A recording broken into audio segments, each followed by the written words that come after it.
안녕하십니까. 송영길 더불어민주당 서울시장 후보 초청 관훈 토론회를 시작하겠습니다. 저는 관훈클럽 총무를 맡고 있는 박민입니다. 선거운동 기간 중 바쁘신 와중에 초청에 응해주신 송영길 후보자님, 그리고 관훈클럽 임원 등 내외빈 여러분, 그리고 취재차 오신 언론인 여러분, 감사합니다. 지방자치제가 실시된 지 올해로 27년째를 맞고 있습니다. 그간 효율성 문제 등으로 논란이 있었지만 지자체는 시민들의 일상생활과 환경을 개선하는 데 큰 기여를 했습니다. 또 우리 정치 권력과 행정 권력이 분권화되고 다양화되는 데도 기여를 해왔습니다. 특히 서울시장 선거 또 그리고 경기지사 선거의 경우, 서울시의 경우는 우리 수도이기도 하고 또 전국 지자체의 모범적인 선거구입니다. 경기지사 선거는 전 국민의 26%를 차지하는 주민이 거주하고 있는 지역입니다. 그래서 이번 관훈 클럽에서는 두 선거의 후보자를 초청해서 토론을 열결했고, 그 첫 번째로 우리 송영길 후보자를 모시게 됐습니다. 특히 이번 지방선거는 새 정부 출범 한 달이 채 안 된 상황에서 실시되게 돼서 향후 정국에도 큰 영향을 미치게 됩니다. 그런 점에서 더욱 주목된다고 할 수 있겠습니다. 오늘 초청에 응해 주신 송영길 서울시장 후보님께서는 워낙 유명해서 잘 아시겠지만 사법고시 36회로 변호사해서 인권 변호사 활동을 하셨고, 더불어민주당 당대표도 지내셨고, 문재인 대통령 러시아 특사로 다녀오시기도 했습니다. 그리고 21대 국회에서는 외교통일위원회 위원장 지내셨고 오선의 의원이십니다. 인천시장도 지내신 바 있습니다. 오늘 초청해 주셔서 감사합니다. 그리고 패널을 소개해 드리겠습니다. 저쪽 오른쪽부터 김재현 연합뉴스 정치부국장입니다. 한겨레 21의 김규원 선임기자십니다. MBC의 성지영 디지털 뉴스 2팀장이십니다. 그리고 제 왼쪽으로 김정권 한국위원 논설위원이십니다. 그리고 하태원 채널 A 기자 선임기자이십니다. 우리 초청해 주신 송영길 후보자님의 모두 발언을 듣도록 하겠습니다.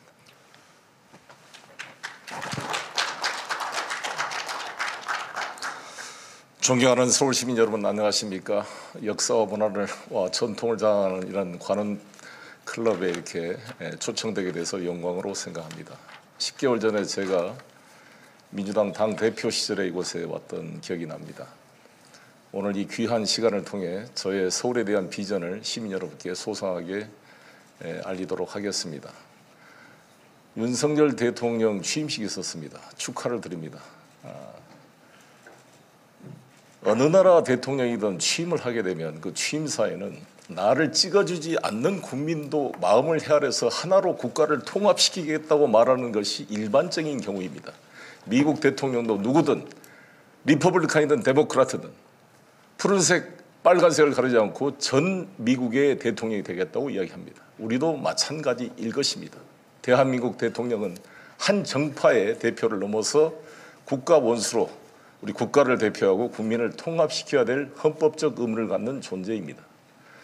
그런데 윤석열 대통령 출범 이후 내각 구성이나 청와대 비서진 구성에 있어서 특정 학교, 특정 지역, 특정 연령, 특정 성에 너무 치우쳐 있어서 걱정이 많이 되고 있습니다. 심지어 주로 검사 출신들로 대검찰청 부속실을 방불케 한다는 언론의 지적도 있습니다. 첫 일정이 청와대를 대통령 집무실을 용산으로 이전시키는 것부터 시작하고 있습니다. 국민의 반 이상이 이를 반대하고 우려를 표명하고 있습니다. 설령 옮기더라도 일단 청와대 근무를 하면서 차분하게 1년 정도 준비를 거쳐서 해도 괜찮을 텐데 왜 이렇게 무리하고 졸속으로 해서 수많은 문제를 야기시키는지 걱정이 됩니다. 저 송영길이 서울시장에 나가게 된다면 국무회의에 참여하는 유일한 지방자치단체장으로서 같은 끼리끼리 모여있는 그런 협소한 내각과 대통령 비서실의 그 속에서 뭔가 백신 역할, 쓴소리를 할 수 있고 제대로 된 1,000만 서울 시민의 민심을 전달해서 윤석열 정부의 일방 독조로 인한 사고를 예방하고 윤석열 정부의 어떻게 보면 성공에 기여하는 그런 백신 역할을 하겠다, 이런 말씀을 드리고 있습니다. 최근에 600만 원 소상공인 보증금 선별 지급 문제도 제가 강력히 문제 제기를 해서 국무회의에서 다시 선별 지급을 폐지하고 하겠다는 말씀도 있었습니다만 이런 역할을 하겠습니다. 저는 글로벌 서울, 서울이 세종과 같은 지방과 경쟁하는 도시가 아니라 글로벌 도시가 될 수 있도록, 아시아의 뉴욕이 될 수 있도록 아시아 본부를 유치해서 남북 간의 긴장을 완화시키고 국제기구의 2만여개 일자를 통해 우리 서울의 자녀들에게 새로운 기회의 땅을 만들어 드리겠습니다. 마이스 산업과 금융산업의 중심지로 키워내고 글로벌 수준의 교육을 만드는 계기로 만들어 보겠습니다. 그리고 부동산 문제는 세제는 완화시키고 공급은 확대하고 금융은 지원해서 부동산 문제에 대한 근본적 해결책을 제시해 보겠습니다. 일단 세제 완화는 저희 민주당이 국회를 주도하고 있기 때문에 법을 개정해야 가능합니다. 이미 부동산 1인 1가구 사실상 폐지와 2인 2가구 이상도 6억에서 11억까지 상향할 것을 어제 기자회견으로 요청을 했습니다. 아마 당에서 논의를 할 것으로 봅니다. 공급은 확대할 것입니다. 재개발, 재건축이 차질 없이 되도록 민간에게만 의존하지 않고 공공이 병행해서 추진할 것입니다. 자금, 재정, 금융 지원은 아무리 공급이 되더라도 LTV 50, 60으로 통제되고 9억 이상의 돈은 허그가 보증을 안 해주면 그림의 떡입니다. 집값의 10%만 있으면 자기 집을 가질 수 있는 누구나 보증을 통해 우리 청년 세대와 서민들이 10년 안에 자기 집을 가질 수 있는 희망의 사다리를 만들 수 있도록 확실하게 뒷받침해 나가겠습니다. 소상공인 문제를 비롯해서 새로운 서울의 비전을 하나하나 준비해서 추진해 가겠습니다. 저는 이미 인천에서 부도위기 인천을 성공시키고 인천의 산업의 패러다임을 바뀌었던 성공의 기록을 가지고 있습니다.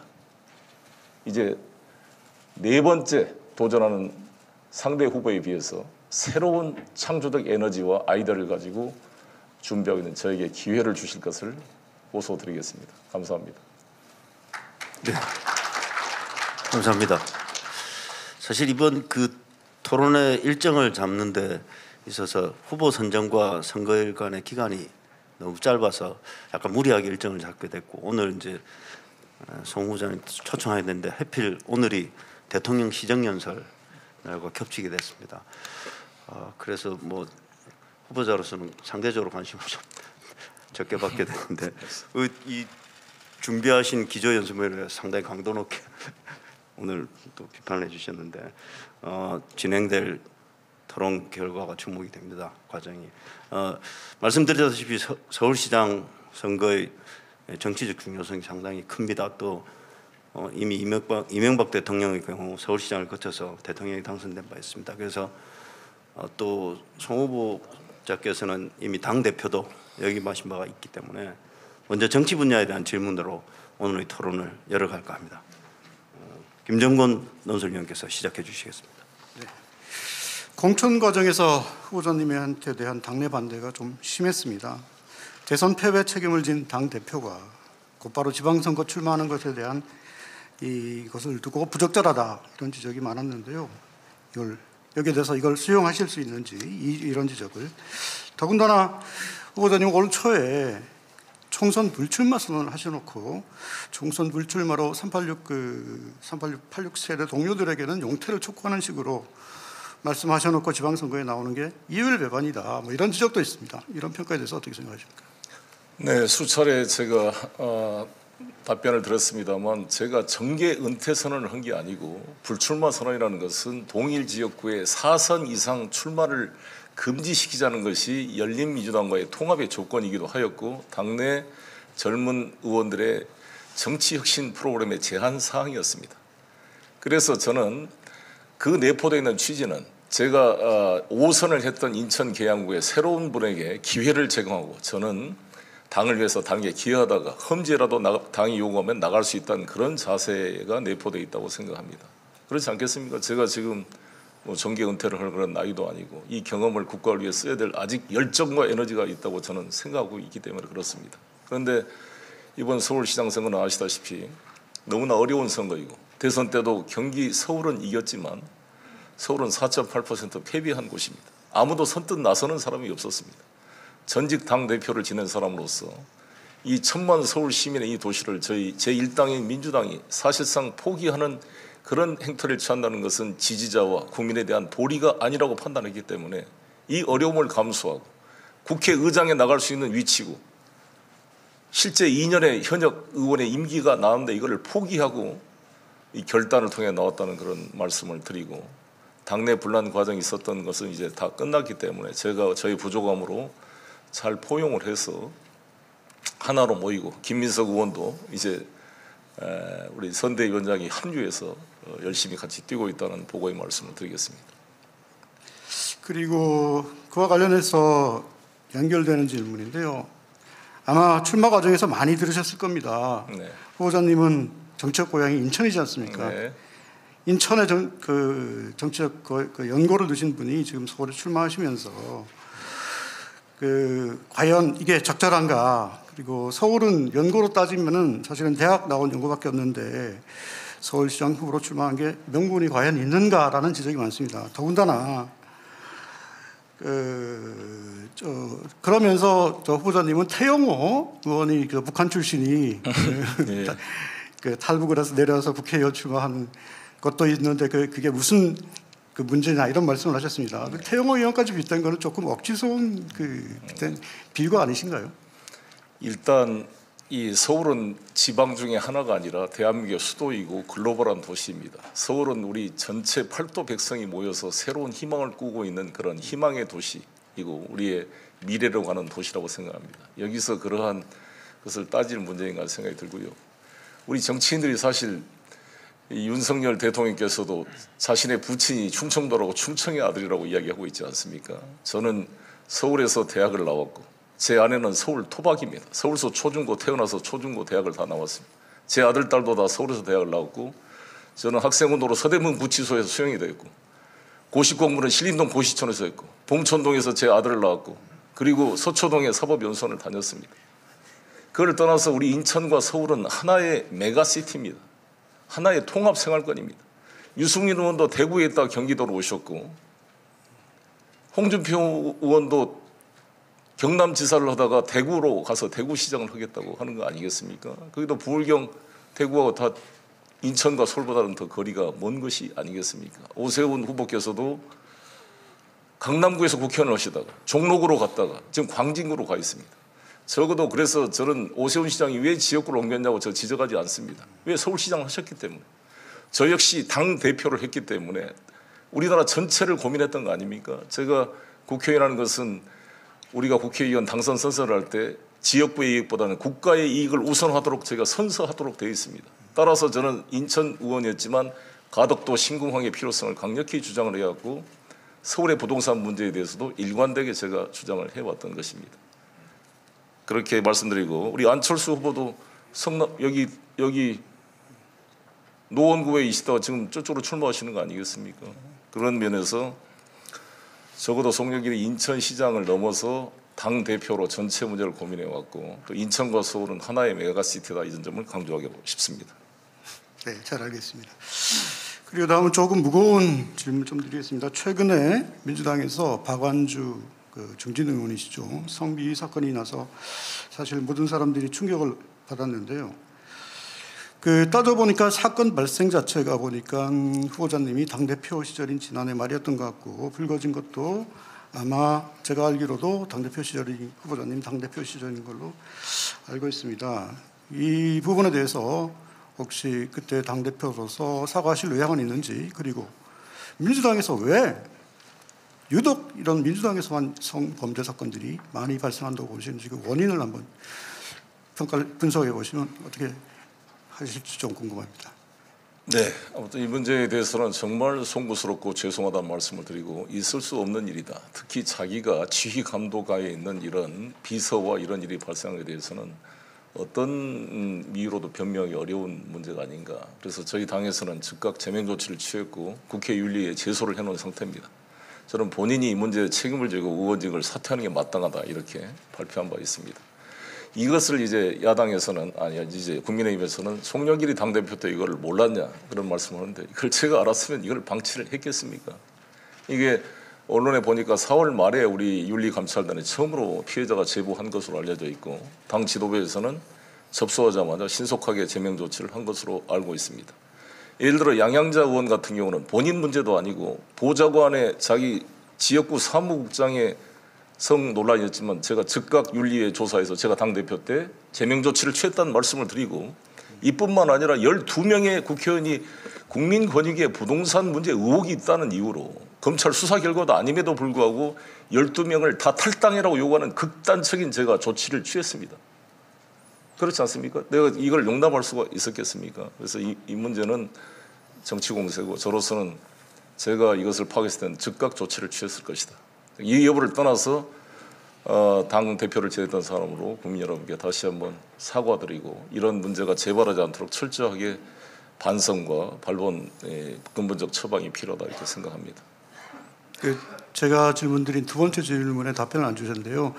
민주당에서 보면은 박원순 전 시장 문제가 있었지 않습니까? 네. 그리고 뭐 부산시장님 문제 연달아 있었고 또 박완주 중진 의원이 발생했는데 유독 민주당에서 발생하는 특별한 이유가 있습니까? 그래서 꼭 유독 민주당이라고 말할 수 있는 건지 모르겠습니다만 아무튼 저희로서는 정말 송구스러운 일이고 저도 그래서 시장이 된다면 그 내부에 철저한 이런 문제를 점검하고 제2의 이런 사태가 발생하지 않도록 철저하게 하겠습니다. 네, 알겠습니다. 다음은 선거 판세로 조금 질문을 옮겨가겠습니다. 지금 뭐 후보자님도 보고 계시고 느끼고 계시겠지만 각종 여론조사에서 보면은 경쟁자 오세훈 후보에 비해서는 상당히 많이 밀리십니다.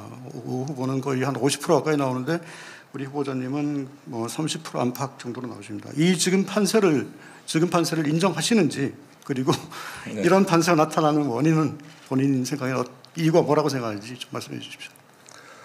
네, 말씀드린 대로 어려운 상황입니다. 이 경기도에 비해서 경기도는 이재명 지사가 지사직을 했다가 공석이 된 상태에서 지금 정치 신인과 이제 경제부총리와의 붙기 때문에 우리가 상대적으로 유리한 면이 있습니다만 여기는 지난 대선 때도 사실 졌고 보궐선거 때는 18% 이상 졌던 곳이고 아직 부동산 문제가 남아있고 또 상대부가 현역 3선 시장이기 때문에 어려운 면이 있다고 생각합니다.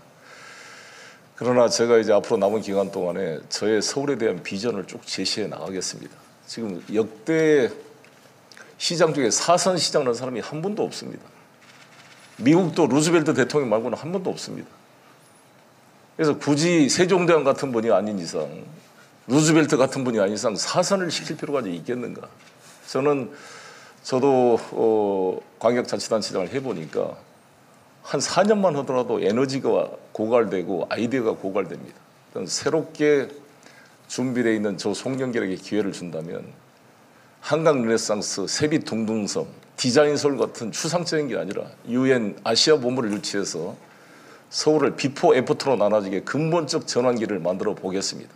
부동산 문제 계속 개발이냐 이명박 시장 때의 뉴타운으로 돌아가는 식의 그러한 개발이 아니라 우리 임차인들한테 재정착할 수 있는 새로운 기회를 주고 서민들에게는 그림의 떡인 공급 정책이 아니라 그들의 금융 지원을 통해 실제 자기 집을 가질 수 있는 새로운 그런 변화의 모습을 보여드리겠습니다. 저는 준비되어 있고 성과를 냈고 한번 그 내용을 시민들과 만들어주면 저는 충분히 반전이 가능하다고 생각이 드는데 아쉬운 것은 오세훈 후보께서 TV토론을 지금 회피하고 있어서 법정 토론도 한 번, 토론 한 2번 정도밖에 지금 안 하려고 하는 게 아닌가 오세훈 후보 측에서. 그래서 저는 아쉬움이 큰데 이 기회를 통해서 다시 한번 오세훈 후보께서는 TV토론에 응해서 이 1000만 서울 시민의 비전을 가지고 충실하게 유권자에게 알 기회를 주는 것이 저는 시장 후보로서의 자세다 이런 점을 강조하고 싶습니다.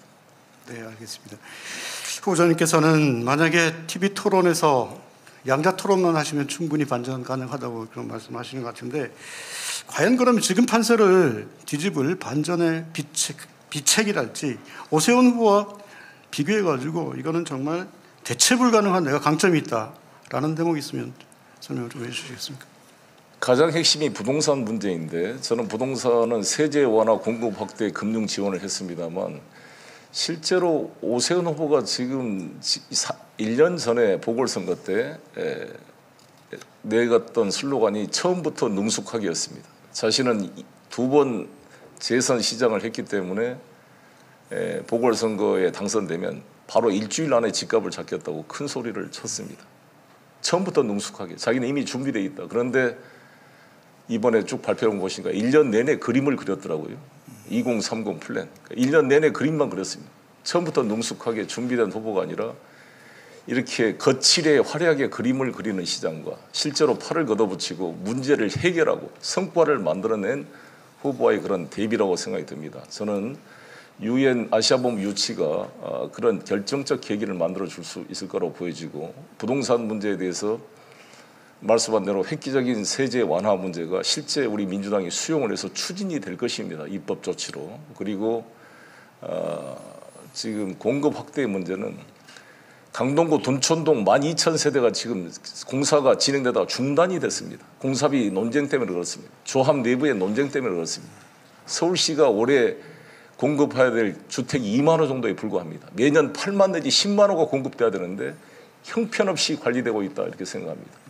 저에게 기회를 주면 분명한 제가 41만 호 주택 공급 공약을 발표했는데 매년 10만 호 정도가 공급될 수 있도록 정확히 준비하고 그것이 기간이 4년이 걸립니다만 그 전에 블록체인을 이용한 이 디지털 자산을 통해 바로 제 임기 동안에 그 개발 이익의 성과가 시민에게 돌아가도록 만들어 보이겠습니다. 네, 잘 들었습니다. 마지막으로 이재명 고문 질문을 안 할 수가 없는데요. 이재명 고문께서 우리 후보님 지역구인 인천 계양에 출마를 하면서 어찌 보면 대선 패배에 책임을 진 후보와 당시 당대표가 그 대선 패배 2달 만에 각자 서울시장과 계양을의 지역구 국회의원으로 출마하는 걸 두고 이게 과연 적절하냐 이런 일단 지적이 있고요. 더군다나 후보님이 서울시장으로 나오시면서 계양 그 지역구를 갖다가 이재명 그 고문께 물려주니까 이게 두 분 사이에 서로 무슨 서울시장과 지역구를 주고받는 거래 관계가 있지 않았냐는 지적까지 나오고 있습니다. 어떻게 생각하십니까? 말씀한 대로 서울시장 선거가 이길 수 있는 거 만약 경기도 도지사로 나한테 가라겠다면 그런 말이 성립될지도 모르겠습니다. 근데 아시다시피 경기도는 이재명 후보의 후광이 있는 곳이고 경기도 지사로 송영길을 보내고 본인이 계양으로 왔다 그러면 서로 그런 말이 성립될지도 모르겠습니다만 여기는 아시다시피 험지잖아요. 험지. 이기고 싶지 않은 이 선거에 왔다는 말씀을 드리고 계양 문제는 그 이후에 여러 가지 시민들의 의견이나 당내 의견을 통해서 당의 전략기원에서 수도권의 선거를 위해 요청이 됐다는 말씀을 드리겠습니다. 저는 이제 일관되게 대선 패배에 책임을 진 사람이 왜 나오냐 그러는데 책임을 지는 방식이 후보에 가서 쉬는 것만이 책임이냐. 아무도 나서지 않는 이 어려운 선거에 갑옷을 벗지 않고 다시 한 번이 나서서 전선에 서는 것이 책임지는 것이냐. 해석의 차이가 있다고 보는데 저는 우리 국가의 통합을 위해서도 1,600만 표 이상의 지지를 받은 대선 후보가 정계 은퇴할 것도 아닌데 국정에 참여해서 제도권으로 들어오는 것이 전국의 안정이나 국민 통합에 기여할 것이다. 이미 안철수 후보도 나오고 홍준표 후보도 나오는데 그 이재명 후보만 가지고 이것을 마치 집단 따돌리기 하시로 공격하는 것은 균형에 맞지 않다 이렇게 생각합니다. 예, 송영길 후보자는 문재인 정부 하에서 탈원전 정책 거의 집착 수준에서 진행될 때 원전 건설 필요하다는 말씀도 하시고 또 태양광 발전의 한계에 대해서 지적하기도 하는 등 소신 발언도 많이 하셨습니다. 반면에 또 의외의 말실수로 또 가끔 구설수에 오르기도 하셨습니다. 그래서 이번 파트에서는 송영길 후보자의 개인 정치적 역량과 인천시정 문제 등에 대한 질문을 이어가도록 하겠습니다. 네, 우리 김재영 국장님부터. 서울시장이 대통령으로 가는 길이다. 뭐 이런 정치적 무게감 때문인지 역대 선거에서는 후보자의 도덕성과 자질 그리고 역량이 공약만큼 최대 이슈가 됐습니다. 그래서 저는 그 후보자에게 신상, 그 도덕성, 주변 문제에 대해서 좀 집중적으로 물어보겠습니다. 저 후보자는 86그룹의 맏형인데 정작 운동권 진영 내에서는 그 인기가 높지 않은 것 같습니다. 특히 연세대학 동문이자 40년 친구 우상호 의원부터 송 후보의 출마를 강력하게 반대했었는데요. 집단적 이해관계 논리, 거기에서 초월해서 선을 긋는 것이라는 평가와 함께 좀 개인주의적 성향이 아니냐, 그리고 자존감이 좀 강하지 않느냐, 그런 지적이 있습니다. 어떻게 생각하십니까? 저는 운동권의 그런 패거리 문화는 극복해야 된다고 봅니다. 저는 운동권 출신이지만 민평련에 가입을 하지 않았습니다. 소위 김근태 선배님의 그 정신을 잇는 민평련이라는 조직이 우리 당의 운동권 출신의 가장 큰 조직인데 저는 뭐 가입을 하지 않았고, 제가 지난 대선 때 운동권 동우의 기득권을 해체해야 된다 이런 주장을 했습니다. 불출마 선언하면서. 마찬가지로 검찰 동우의 기득권도 해체해라. 그래서 이 윤석열 정부는 검찰 동우의 정권이 될 것이다 라는 얘기를 했습니다. 그래서 저는 저희부터 반성하지 않고 검찰만 비판할 수 없기 때문에 불출마 선언과 함께 그런 말씀을 했다는 걸 드리고요. 저는 특별히 계보가 없이 지금까지 해왔습니다. 그래서 우스갯소리로 제가 송파로 이사 온 게 송영길 파다 이런 말도 했는데, 아무튼 제가 소신 있게 해왔지만 그러다고 제가 튀는 행동을 하거나 선당 우사 입장을 벗어난 적이 없었다고 생각합니다. 그런 입장에서 이래왔다는 말씀을 드리고, 지금 우상호 의원이 뭐 저를 비판하고 이런 것들에 대해서 저는 뭐 충분히 이해가 됩니다. 서울에 계시는 의원들 입장에서는 왜 인천시장을 하던 친구가 서울시장으로 온다는 것이냐에 대해서 당연히 심적 거부감이 있는 것은 뭐 저라도 입장에서 당연히 그럴 수가 있는 건데, 이제 저는 그분들에게 나에 대한 것이 아니라 누구 대안을 마련해서 내가 무슨 전략 공천을 해달라는 것도 아니고 이 당의 존재감을 만들기 위해서 경선에 임해서 내가 일종의 새로운 분위기를 만들겠다는 취지였다는 것을 강조했고, 그런 충정을 많이 이해가 돼서 이제 당이 하나로 통합됐다는 말씀을 드리겠습니다. 예, 그 공직자 재산 신고 내역을 좀 살펴봤습니다. 네. 예, 8억 원을 신고했더라고요. 네. 그 2010년 인천시장 시절에 마이너스 7,800만 원, 예, 맞죠? 2013년에 3억 원, 거기서 재산이 늘긴 했는데 오선 의원의 당대표까지 하셨는데 어떻게 보면 청렴한 것인지 아니면 좀 재테크의 능력이 떨어지는 것인지 좀 궁금합니다. 글쎄 뭐 청렴 재테크 이런 개념보다는 사실 좀 재산을 불리는 것에 대해서 좀 관심이 없었다고 볼 수가 있습니다. 그래서 저는 지금까지 땅 한 평을 소유해 본 적이 없습니다. 굳이 뭐 능력이 없어서가 아니라 부동산 소유에 대한 좀 관심이 없었고, 제 아내도 그런 입장이어서 그냥 공직에 있는 동안 이 공직을 이용해서 재산을 늘려서는 안 된다 이런 좀 철학을 가지고 있었다고 할까요? 뭐 재산이 약간씩 변동이 있는 것들은 아버님에 대한 그 고지 불고지 문제 차이에 따라 그런 거고, 그때 정치 자금이 들어왔을 때 그걸 넣었다 뺐다 하는 것 때문에 변동이 있다는 말씀을 드리겠습니다. 그러나 아무튼 저로서는 지금도 전세 아파트 살고 있지만 우리 서울 우리 무주택자 비율이 전국에서 가장 높습니다. 54%입니다. 10%가 높습니다. 그만큼 집값이 비싸기 때문에 집 없는 젊은 분들이 다 경기도나 인천으로 가서 집을 사고 출퇴근을 하고 있습니다. 그래서 서울의 이런 청년 무주택자가 함께 집을 가질 수 있는 그들의 같은 무주택자 입장에서 이 문제를 제가 서울시장이 되면 풀어보겠습니다. 예, 이번 선거 앞두고 강남 3구의 송파에 집을 잡으셨는데 월세라도 해도 금액이 좀 나갈 것 같습니다. 그 비용은 얼마나 되고 어떻게 마련하셨는지요? 공교롭게 송파와 인해 있는 게 제 아버님도 송파에 사시다가 얼마 전에 돌아가셨고, 저 여동생도 오금동에 살고 있고, 장모님도 이 거여동에 살고 계십니다. 그래서 제 처형이 11세대 임대주택을 운영하고 있는데 거기에 들어가서 5천만 원에 180만 원 계약해서 방 2개짜리를 임시로 계약을 해서 지금 살고 있다는 말씀을 드리겠습니다. 예, 알겠습니다.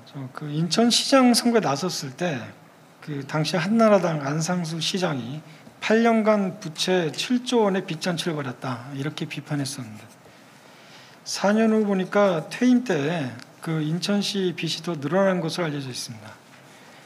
그 이를 두고 오세훈 시장은 송 후보에게 서울시장이 될 자격이 있느냐 자질론을 펴고 있는데 저 인천시장으로서 성공했다고 자평하십니까? 부채 문제는 그렇습니다. 아시다시피 안상수 시장 때 너무 많은 사업을 이렇게 해놨고 계속 사업으로 진행된 것을 제가 시장이 돼서 중단할 수가 없습니다. 그걸 계속해서 완성을 시켜야 되기 때문에 불가피하게 계속 사업비가 들어갈 수밖에 없었습니다. 그중에 하나가 지하철 2호선 공사입니다. 수천억이 들어간 공사가 현재 진행되고 있는 것을 마무리를 할 수밖에 없었고 여기 우리 신용석 선배님 와 계십니다만 아시안게임이 유치가 돼서 그 경기장을 17개 이상을 지어야 됐습니다. 그 아시안게임을 포기할 수가 없었기 때문에 그 경기장 건설 비용이 들어갈 수밖에 없었던 것입니다. 제가 별도로 크게 토목 사업을 한 게 없습니다. 이런 것 때문에 돼가는 과정에 부도 위기에 몰렸습니다. 숨어있는 부채가 2조가 넘었고 하루에 제가 이자를 11억씩 1년에 4천억, 1조 6천억의 이자를 갚았습니다. 숨어있던 부채를 다 해결했습니다. 임기 말에는 흑자로 전환을 시켰습니다. 드디어. 그래서 지금 박남춘 시장의 인천시는 부채 비율이 전국에 1등으로 양호하게 재정 건전성이 높은 인천시로 바뀌었습니다. 그만큼 초기에 투자가 있었기 때문에 가능한 것입니다. 이 부채를 가지고 오 시장이 실패한 시장이라고 하는 것은 제가 보고받고 확인한 통계로는 박원순 시장이 시장됐을 때 오세훈 시장으로부터 20조의 부채를 물려받았습니다. 7조의 빚을 박원순 시장이 갚았습니다. 그런데 1년 만에 오세훈 시장이 시장돼서 또 3조의 빚을 늘려놨습니다.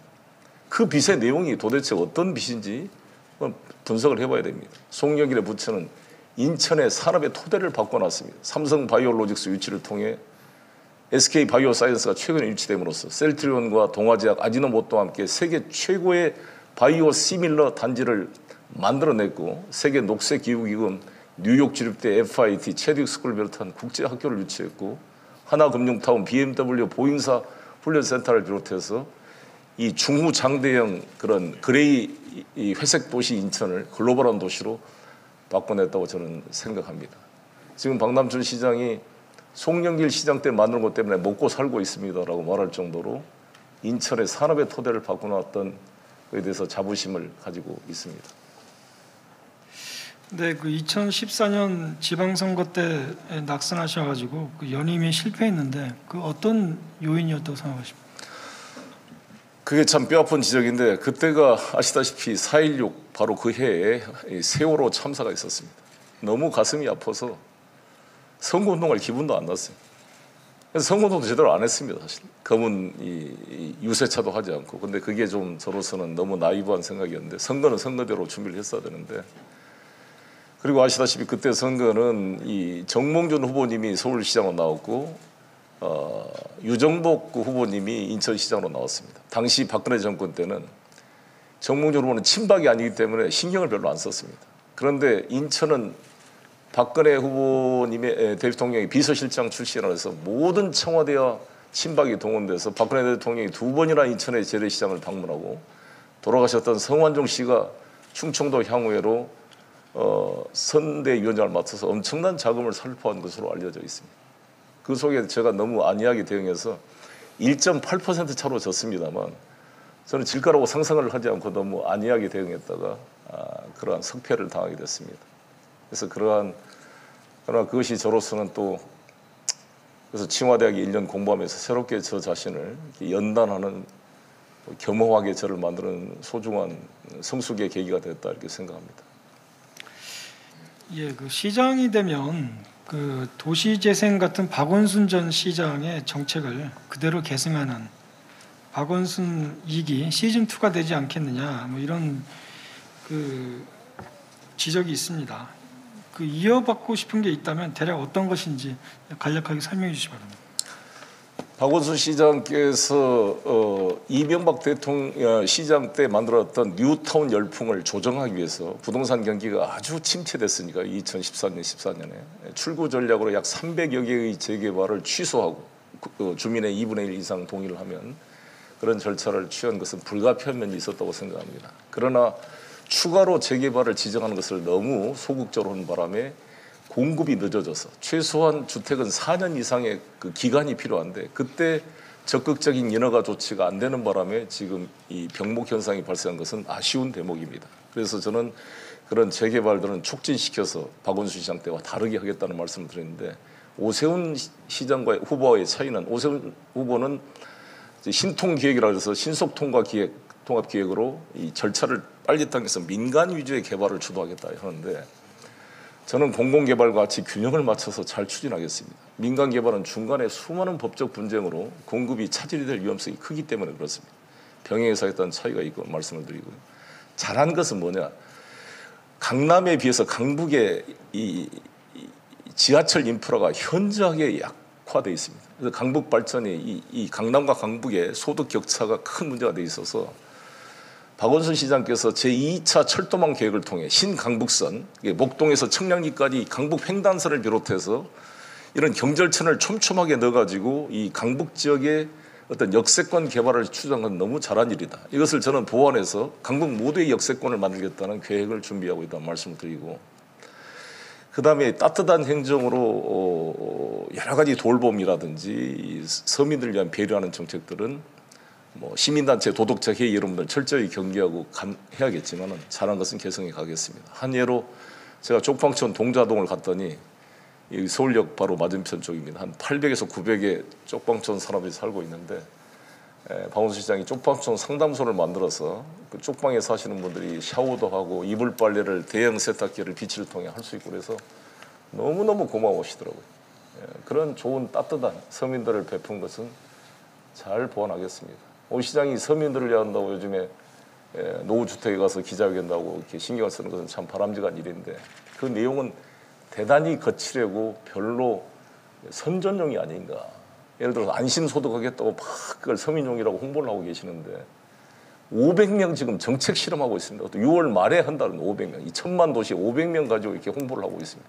안심소득.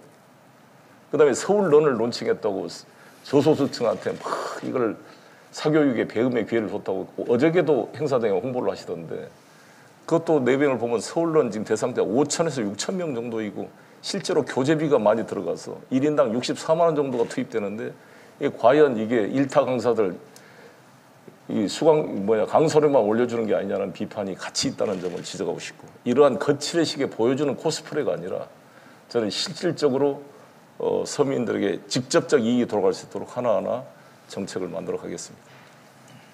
예, 마지막으로 한 가지만 더 여쭤보겠습니다. 그 오세훈 시장은 그 진보 시민단체에 대해서 그 서울시를 현금 인출기를 이용하고 있다. 그러면서 취임 후에 시민단체 지원을 대폭 축소했는데요.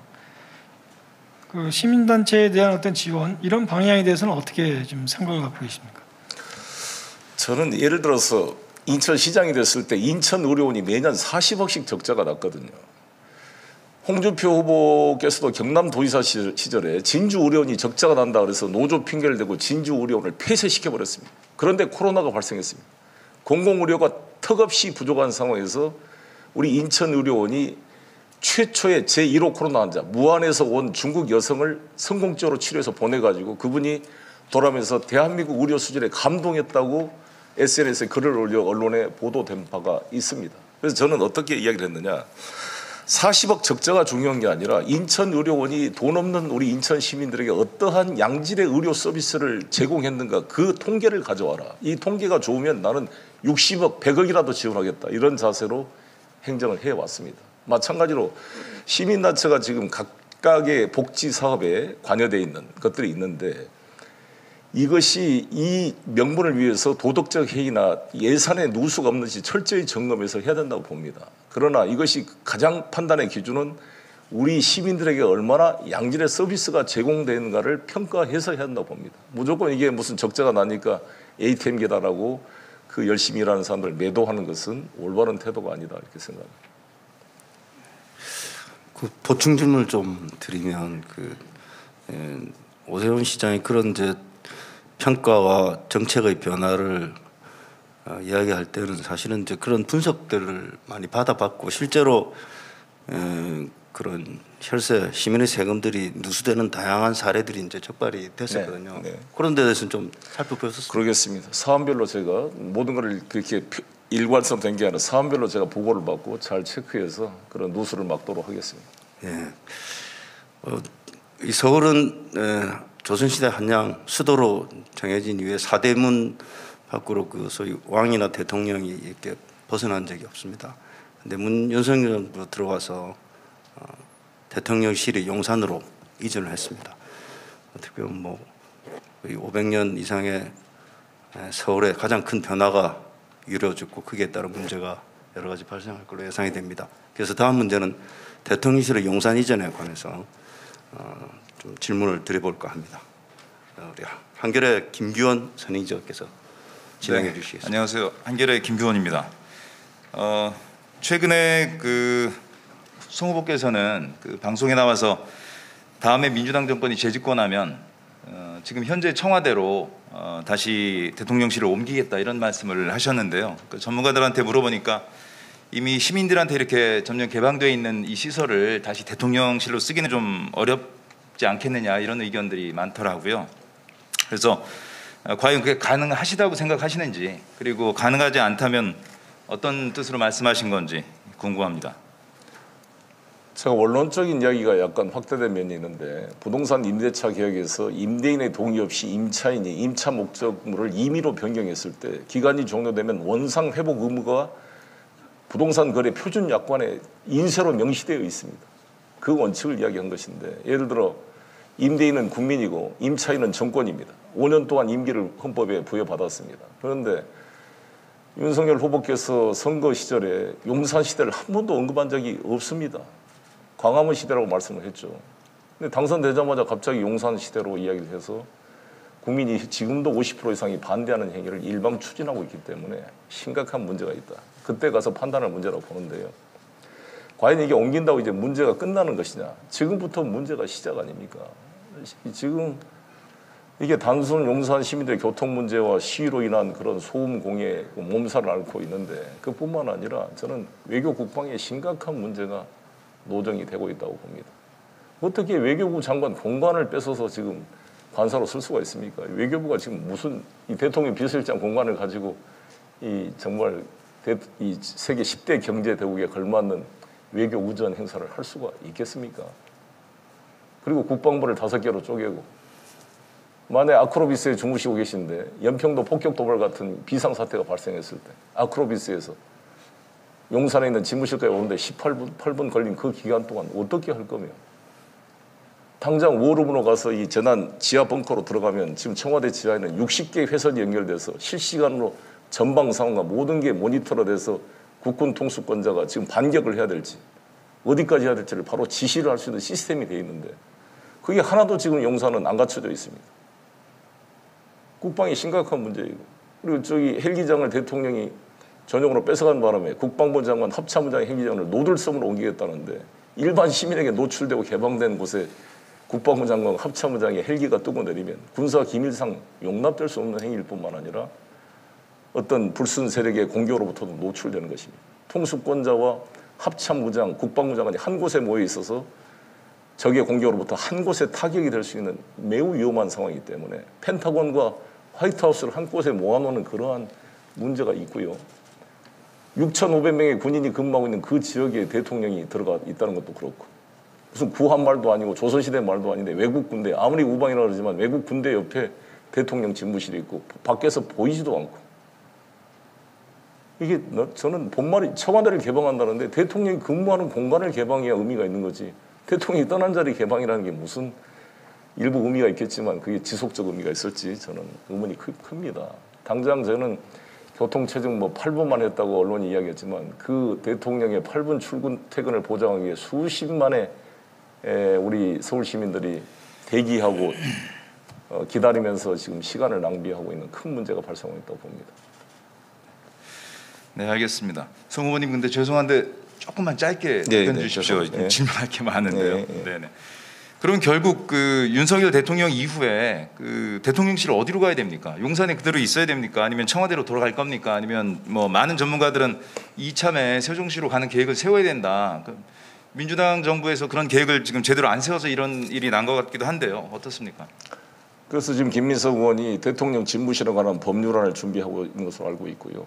이참에 세종으로 이전하자 이런 그 견해도 뭐 하나 정도 검토를 해야 된다 보는데, 지금 제가 서울시장 후보로서 그를 가타부타 말할 단계는 아니고 5년 뒤에 국민의 평가와 여론이 중요하다고 생각합니다. 네. 지금 이렇게 청와대가 개방돼서 많은 국민들이 찾아가고 있지 않습니까? 네. 뭐 200만 명 이상 네. 신청했다고 하고 매일 4만 명 이상 방문하고 있더라고요. 네. 그리고 이번 주말에는 또 한미 정상회담도 열리고 그런 상황입니다. 네. 그래서 어느 정도 좀 뭐 자리가 잡혀가는 것이 아닌가 하는 생각도 드는데 현재 이런 상황에 대해서는 어떻게 생각하십니까? 당연히 청와대 개방되면 저라도 가보고 싶겠죠. 그런데 이제 제가 드리고 싶은 말씀은 청와대가 이미 문재인 정부 때 80만 명이 1년에 왔다 갔습니다. 개방이 됐습니다. 대통령이 실제 집무하다가 마주치는 우리 아이들 그 관광객들에게 손도 흔들어주고 사진을 찍어줄 때도 있었습니다.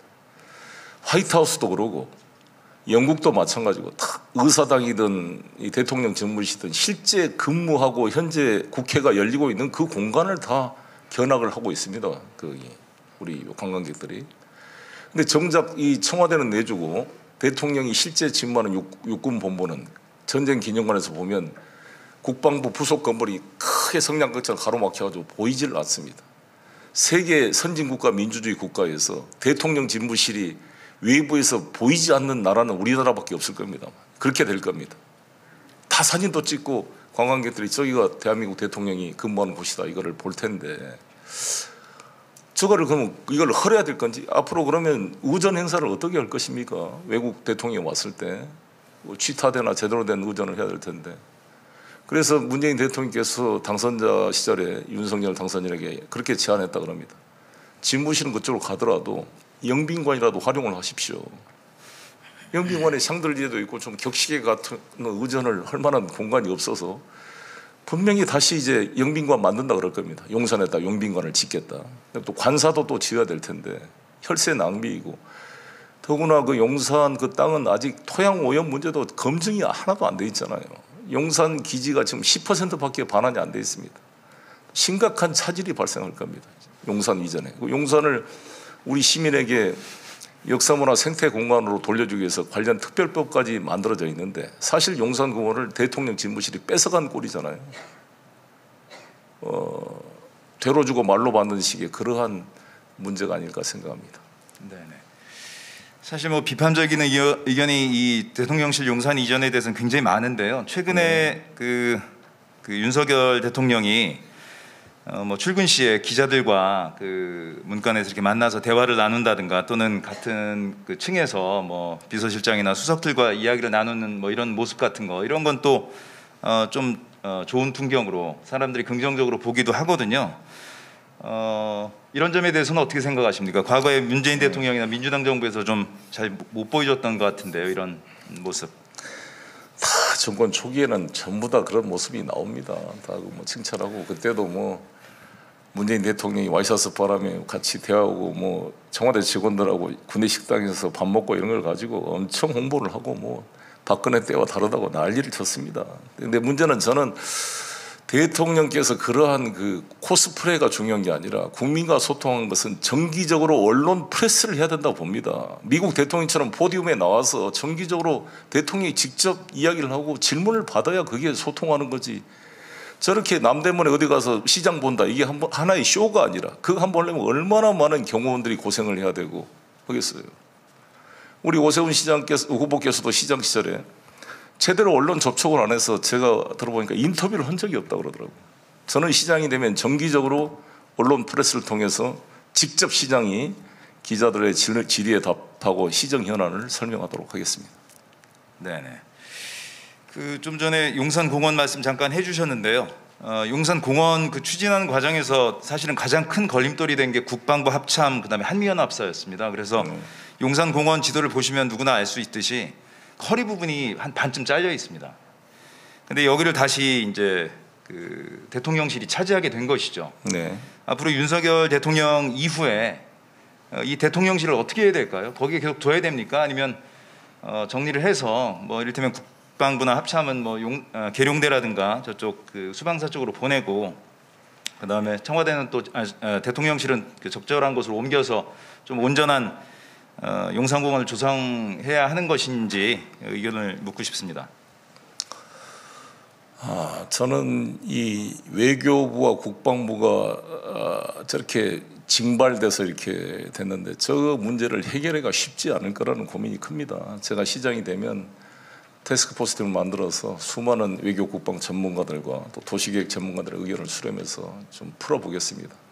특히나 저는 이제 UAM, 어반 에어 모빌리티, 소위 나르는 택시 시대가 2028년부터 이제 현실화되는데, 김포 쪽에서 지금 인터컨티넨탈 앞에 현대차 본관 건물이 지금 한전 부지에 50층짜리 빌딩을 3개를 짓도록 되어 있습니다. UAM 기지가 만들어질 텐데 한강 상공을 통해 주 UAM 통로가 만들어집니다. 그런데 용산 대통령 진불시에서 반경 3.7km가 비행 금지 구역으로 설정이 됩니다.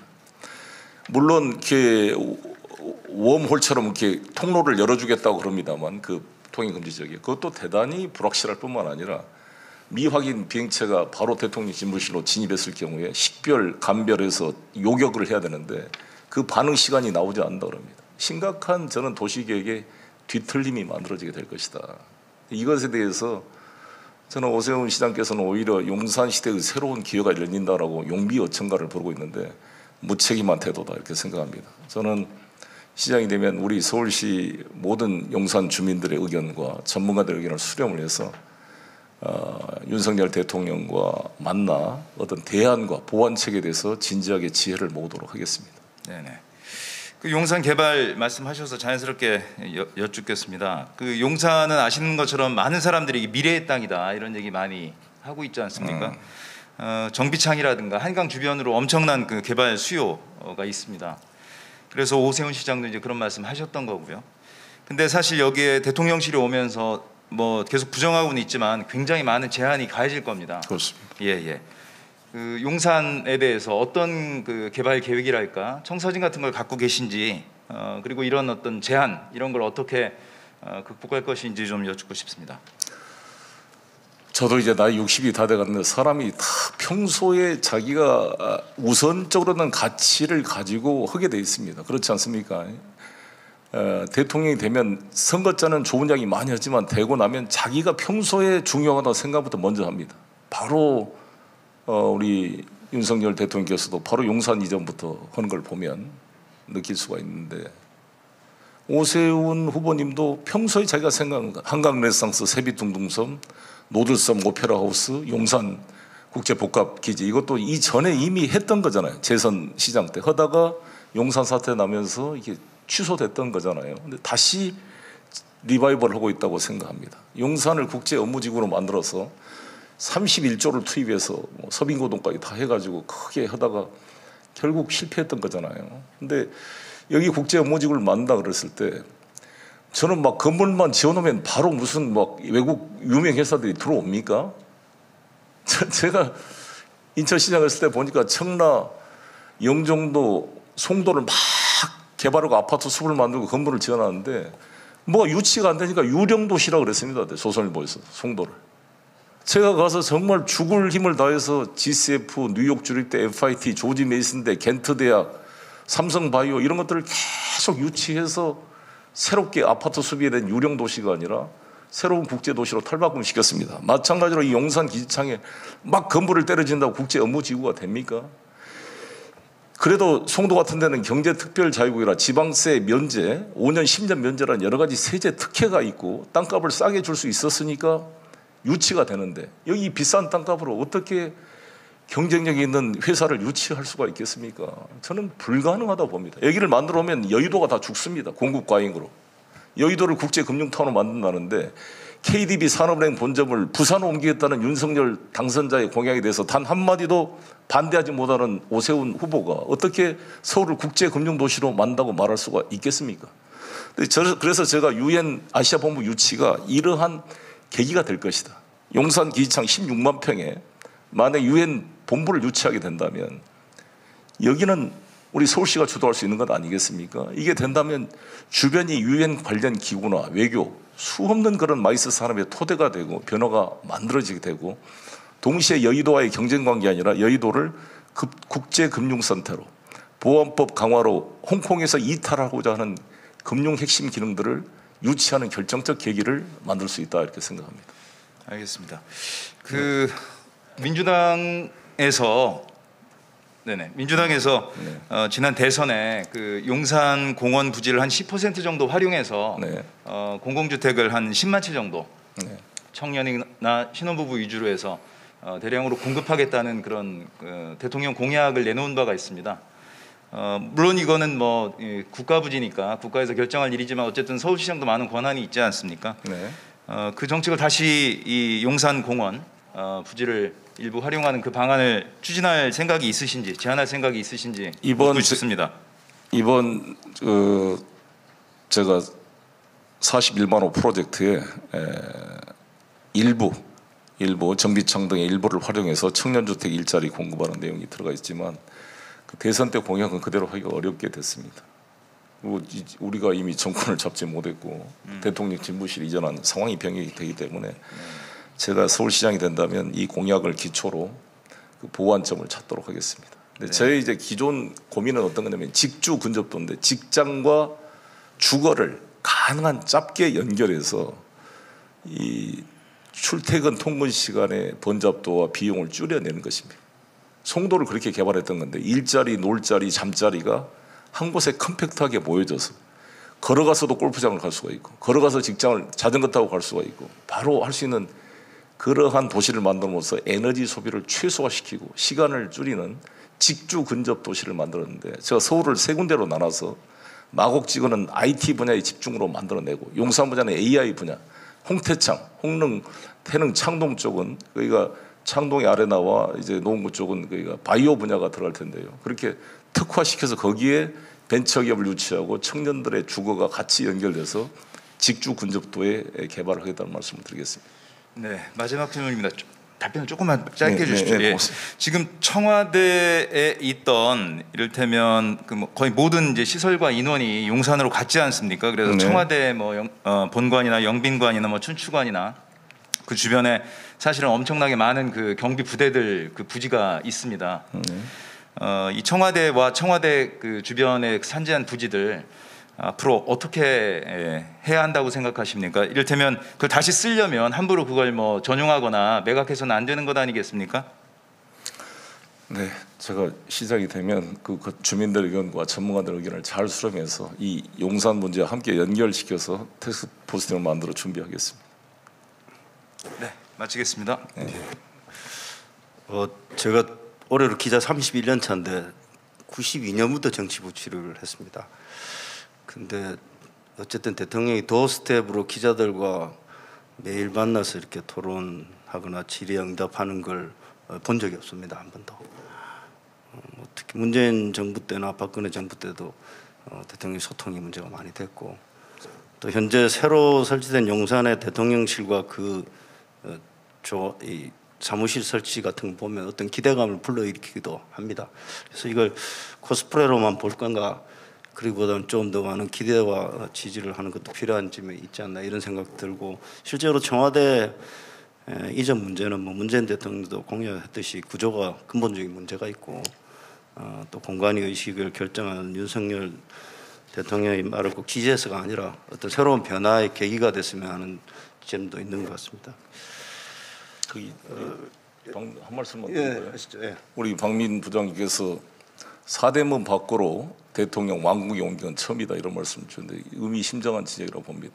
우리 삼봉 정도전 선생이 1394년도에 이 한양을 정할 때 인의애지 신에 따라 이걸 만들었습니다. 그래서 아시다시피 홍인지문 의가 들어가고 의는 돈이문이 들어가 서대문이 의가 들어갔습니다. 지는 북지문, 숭례문 예가 들어가서 인의예지에 따라 사대문을 만들고 보신각에 믿을 신자를 넣어서 인의예지 신에 따라 이 조선 왕조가 되도록 이 어떤 철학을 담아서 이 서울 한양을 만들었는데 이 경복궁에 그 있던 이 자리를 이렇게 임의로 급작스럽게 국민적 공감도 없이 옮기는 것은 대단히 걱정이 됩니다. 사실 아까도 말씀드렸듯이 외국 군대가 바로 옆인데 무슨 아관 파천대도 아닌데 이 주권 국가의 이 대통령 집무실이 외국 군대 허락을 받아 통과를 하고 그걸 겨우 받아서 이렇게 움직인다는 것이 저는 적절한지에 대해서 걱정이 큽니다. 예, 하여튼 뭐 그 문제는 이제 어떻게 대통령실이 잘 정착하고 새로운 국정 운영의 문화를 창출해내는가 이런 게 더 달려질 것 같습니다. 평가가 좀 시간이 필요할 것 같습니다. 다음 질문은 부동산 문제를 해볼까 합니다. 사실 지난 대선에서 보수 정당이 서울에서 5%를 이겼는데 가장 큰 원인이 부동산이고 많은 서민에게 큰 고통을 줬습니다. 여기 관해서 최근에 입장을 표시한 바도 있고 해서 다음은 부동산 문제 성지영 MBC 부장께서 진행을 해보겠습니다. 네, 서울시장 선거는 사실 정책상으로서는 가장 핵심적으로 많은 분들이 궁금해하시는 부분은 아마 부동산 정책일 것 같은데요. 사실 후보께서 어제 국회 기자회견에서 세금을 징벌적 수단으로 이용해 집값을 잡겠다는 생각과 가감히 결별하겠다. 이러면서 이제 다주택자에 대한 종부세 기준 상향하겠다고 밝히셨잖아요. 네. 사실 이 부분은 문재인 정부의 부동산 정책의 핵심 골간이라고 할 수 있는데 네. 그러면은 실패했다고 보시는 건가요? 실패에 떠나서 부족했다, 잘못 판단했다, 너무 세금에만 의존했다라고 생각을 합니다. 왜냐하면 이게 공급과 세금과 금융이 한꺼번에 같이 가야 이걸 해결할 수 있다. 이 점을 말씀드립니다. 사실 1인 1주택자 종부세 사실상 폐지하겠다, 양도세 중과 유예하겠다. 이게 네. 사실 대대적인 세제 개편 관련된 거잖아요. 네. 네. 어떻게 보면 이 부분은 서울시장 권한이라기보다는 정부와 국회가 움직여야 되는 네. 문제고, 아까도 잠깐 모두 발언에서 이제 민주당에서도 그런 움직임이 있을 것이다라고 말씀은 하셨지만 사실 기존의 입장을 번복하는 거기 때문에 입장이 다를 수도 있는데 어떻게 이것을 설득하고 관철시키실 건지 궁금합니다. 제가 당 대표 되자마자 양도세, 종부세를 11억, 양도세를 9억에서 12억으로 바꾸는 문제에 대해서 약 7, 80명의 국회의원들이 반대 성명을 냈습니다. 부자 감세라고 그랬습니다. 청와대도 반대했습니다. 당정회의에서 제가 큰 소리로 청와대 측과 다투기도 했습니다. 그래서 의총을 열어서 제가 표결을 감행했습니다. 그래서 통과시켰습니다. 그러한 뚝심으로 변화시키겠습니다. 이번도 우리가 세금을 내리면 집 있는 사람한테만 그 부담이 가고 집 없는 사람한테는 그 거둔 세금으로 도와줄 것이라는 것은 대단히 착각입니다. 악화가 양화를 구축하는 것처럼 그런 동기에 맞게 결과가 나오지 않습니다. 이게 정책의 무능입니다. 왜냐하면 세금을 때리면 당연히 집주인이 갑인데 그 부담을 세입자한테 전가할 수밖에 없는 거 아니겠습니까? 세입자는 세금 올려서 집 가진 사람을 어렵게 만들면 그 사람은 집 없는 사람에게 부담을 전가할 수밖에 없고 5% 룰을 만들면은 관리비를 더 올려가지고 유예해 나갑니다. 여러 가지 그런 문제들을 제가 보완해서 2주택자가 지금 6억 이상이면 중과를 하는데 1주택자를 11억 면세점을 올려놓고 주택 2개 가졌다고 6억부터 중과를 하면 이게 똘똘한 한 채에 비해서 이게 불공정한 것을 봤기 때문에 제가 이거 바꾸라고 강력히 어제 기자회견을 했고 당에서 이 문제를 가지고 저는 의총에서 수렴을 할 것으로 봅니다. 그래서 저같이 5선 당대표 출신이 오히려 이런 국회를 설득할 수 있는 힘이 있다라는 것을 강조하고 싶습니다. 사실은 이 정책에 대한 발표를 했을 때 이제 포털이나 이런 데 올라온 댓글을 보면 물론 네. 현실적인 정책이라는 면에서 응원하는 댓글도 있었지만 네. 지난 5년간은 뭐 하다가 네. 내지 다주택자들을 지금까지 재인 취급하지 않았냐 네. 이런 지적이 나왔었거든요. 맞습니다. 어떻게 생각하십니까? 네, 정확히 맞는 말씀이고 그래서 저희가 반성을 하고 대선도 패배했고 채찍을 맞았고 지난 지방선거도 그런 채찍을 맞았습니다. 하나의 변명을 하자면 당시 송영길은 총리를 한 것도 아니고 장관도 아니었고 당대표도 아니었습니다. 적어도 제가 당대표가 됐을 때는 말기였는데 과감하게 세제를 완화시키고 공급 확대를 일관되게 주장해왔다. 물론 여당의 중진으로서 왜 지도부가 아니라고 가만히 있었냐고 비판하는 것에 대해서는 저도 책임을 당연히 져야 된다고 보지만 국회 정치라는 게 아시다시피 당의 지도부가 아니면 그걸 변경시키기가 쉽지가 않습니다. 저는 되자마자 이것을 추진했다 이런 말씀을 드리겠습니다. 이런 부분에서 후보께서는 주택 임대차법 합리적으로 개정해서 임대차 시장 안정시키겠다고 하셨잖아요. 네. 사실 임대차 3법 관련해서 본회의 회의록을 제가 살펴보니까 모두 찬성표를 던지셨고요. 그렇습니다. 그 당시에는 부작용 예상하지 못하셨습니까? 당연히 부작용이 충분히 검토되지 못한 그런 아쉬움이 있었습니다. 주택임대차보호법이 사실 의무 임대기간 1년이 2년으로 바뀔 때도 이러한 유사한 현상이 발생했습니다. 왜냐하면 그때도 상당히 충격이 있었죠. 지금 이제 2년을 4년으로 바뀌다 보니까 이제 올해 8월에 1차 임대차 갱신권을 이제 행사했던 분들의 임대차 기간이 종료되면 이중 가격 문제가 발생합니다. 그래서 제가 착한 임대료에 제한을 했고요. 5%를 지키는 그런 임대인에 대해서는 50% 보유세 감면을 일시적으로 지금 촉구하는 걸 냈습니다. 그리고 추가 보증금은 제가 제안하는 누구나 보증을 통해 3% 이하로 대출하도록 시스템을 만들겠습니다. 아까도 공급 확대 얘기하셨는데 요 질문 잠깐 드릴게요. 사실 서울에 땅이 그렇게 많지가 않아서 공급 네. 확대 핵심이 결국은 재개발과 재건축과 연결될 수밖에 없는 그렇습니다. 부분이 분명히 있습니다. 네. 용적률 500% 얘기하셨고 네. 안전진단 폐지한다고 하셨는데요. 네. 구체적으로 질문을 좀 드리자면 강남 재건축의 상징 있지 않습니까? 네. 음마아파트 25년째 지금 진행하고 안전진단도 사실 2010년에 통과를 했는데 네. 만약 후보께서 서울시장 되신다면 음마아파트는 재건축 되는 건가요? 당연히 될 수 있습니다. 음마아파트 문제도 제가 재건축 만날 텐데요. 이제 재초안 문제. 그러니까 재건축은 주로 이제 아파트 쪽이잖아요. 재개발은 이제 강북 쪽에 주로 비아파트 쪽이 될 텐데 재건축은 조합원들이 다시 집을 가져가기 때문에 추가로 민간으로 공급되는 양은 적습니다. 오히려 재개발이 용적률이 낮기 때문에 공급량이 높아서 재개발을 촉진시켜내야 됩니다. 강북 쪽에 주로 되고 있는. 그러나 재건축 분야도 안전진단이 30년 안전진단 안 된 데가 어디에 있겠어요. 목동 요즘 같은 건축 기술에. 그러나 수도관에 녹이 슬고 구조가 너무 낡아서 새로운 형태의 레이아웃을 바라는 요구를 그냥 투기적 소유라고 무시하는 것은 옳지가 않기 때문에 일단 이걸 풀어주고 그 안에서 자율적으로 판단하도록 유도를 하겠다는 말씀을 드리고요. 음마아파트 문제는 50% 정도가 임차인들입니다. 음마아파트 주민들. 임차인의 문제를 어떻게 할 거냐. 임차인을 다 쫓아내는 거냐. 임차인들을 500% 용적률로 하면서 전부 다 재정착할 수 있도록 대안을 만들겠습니다. 이 재정착 문제 안 그래도 말씀을 하셨는데 네.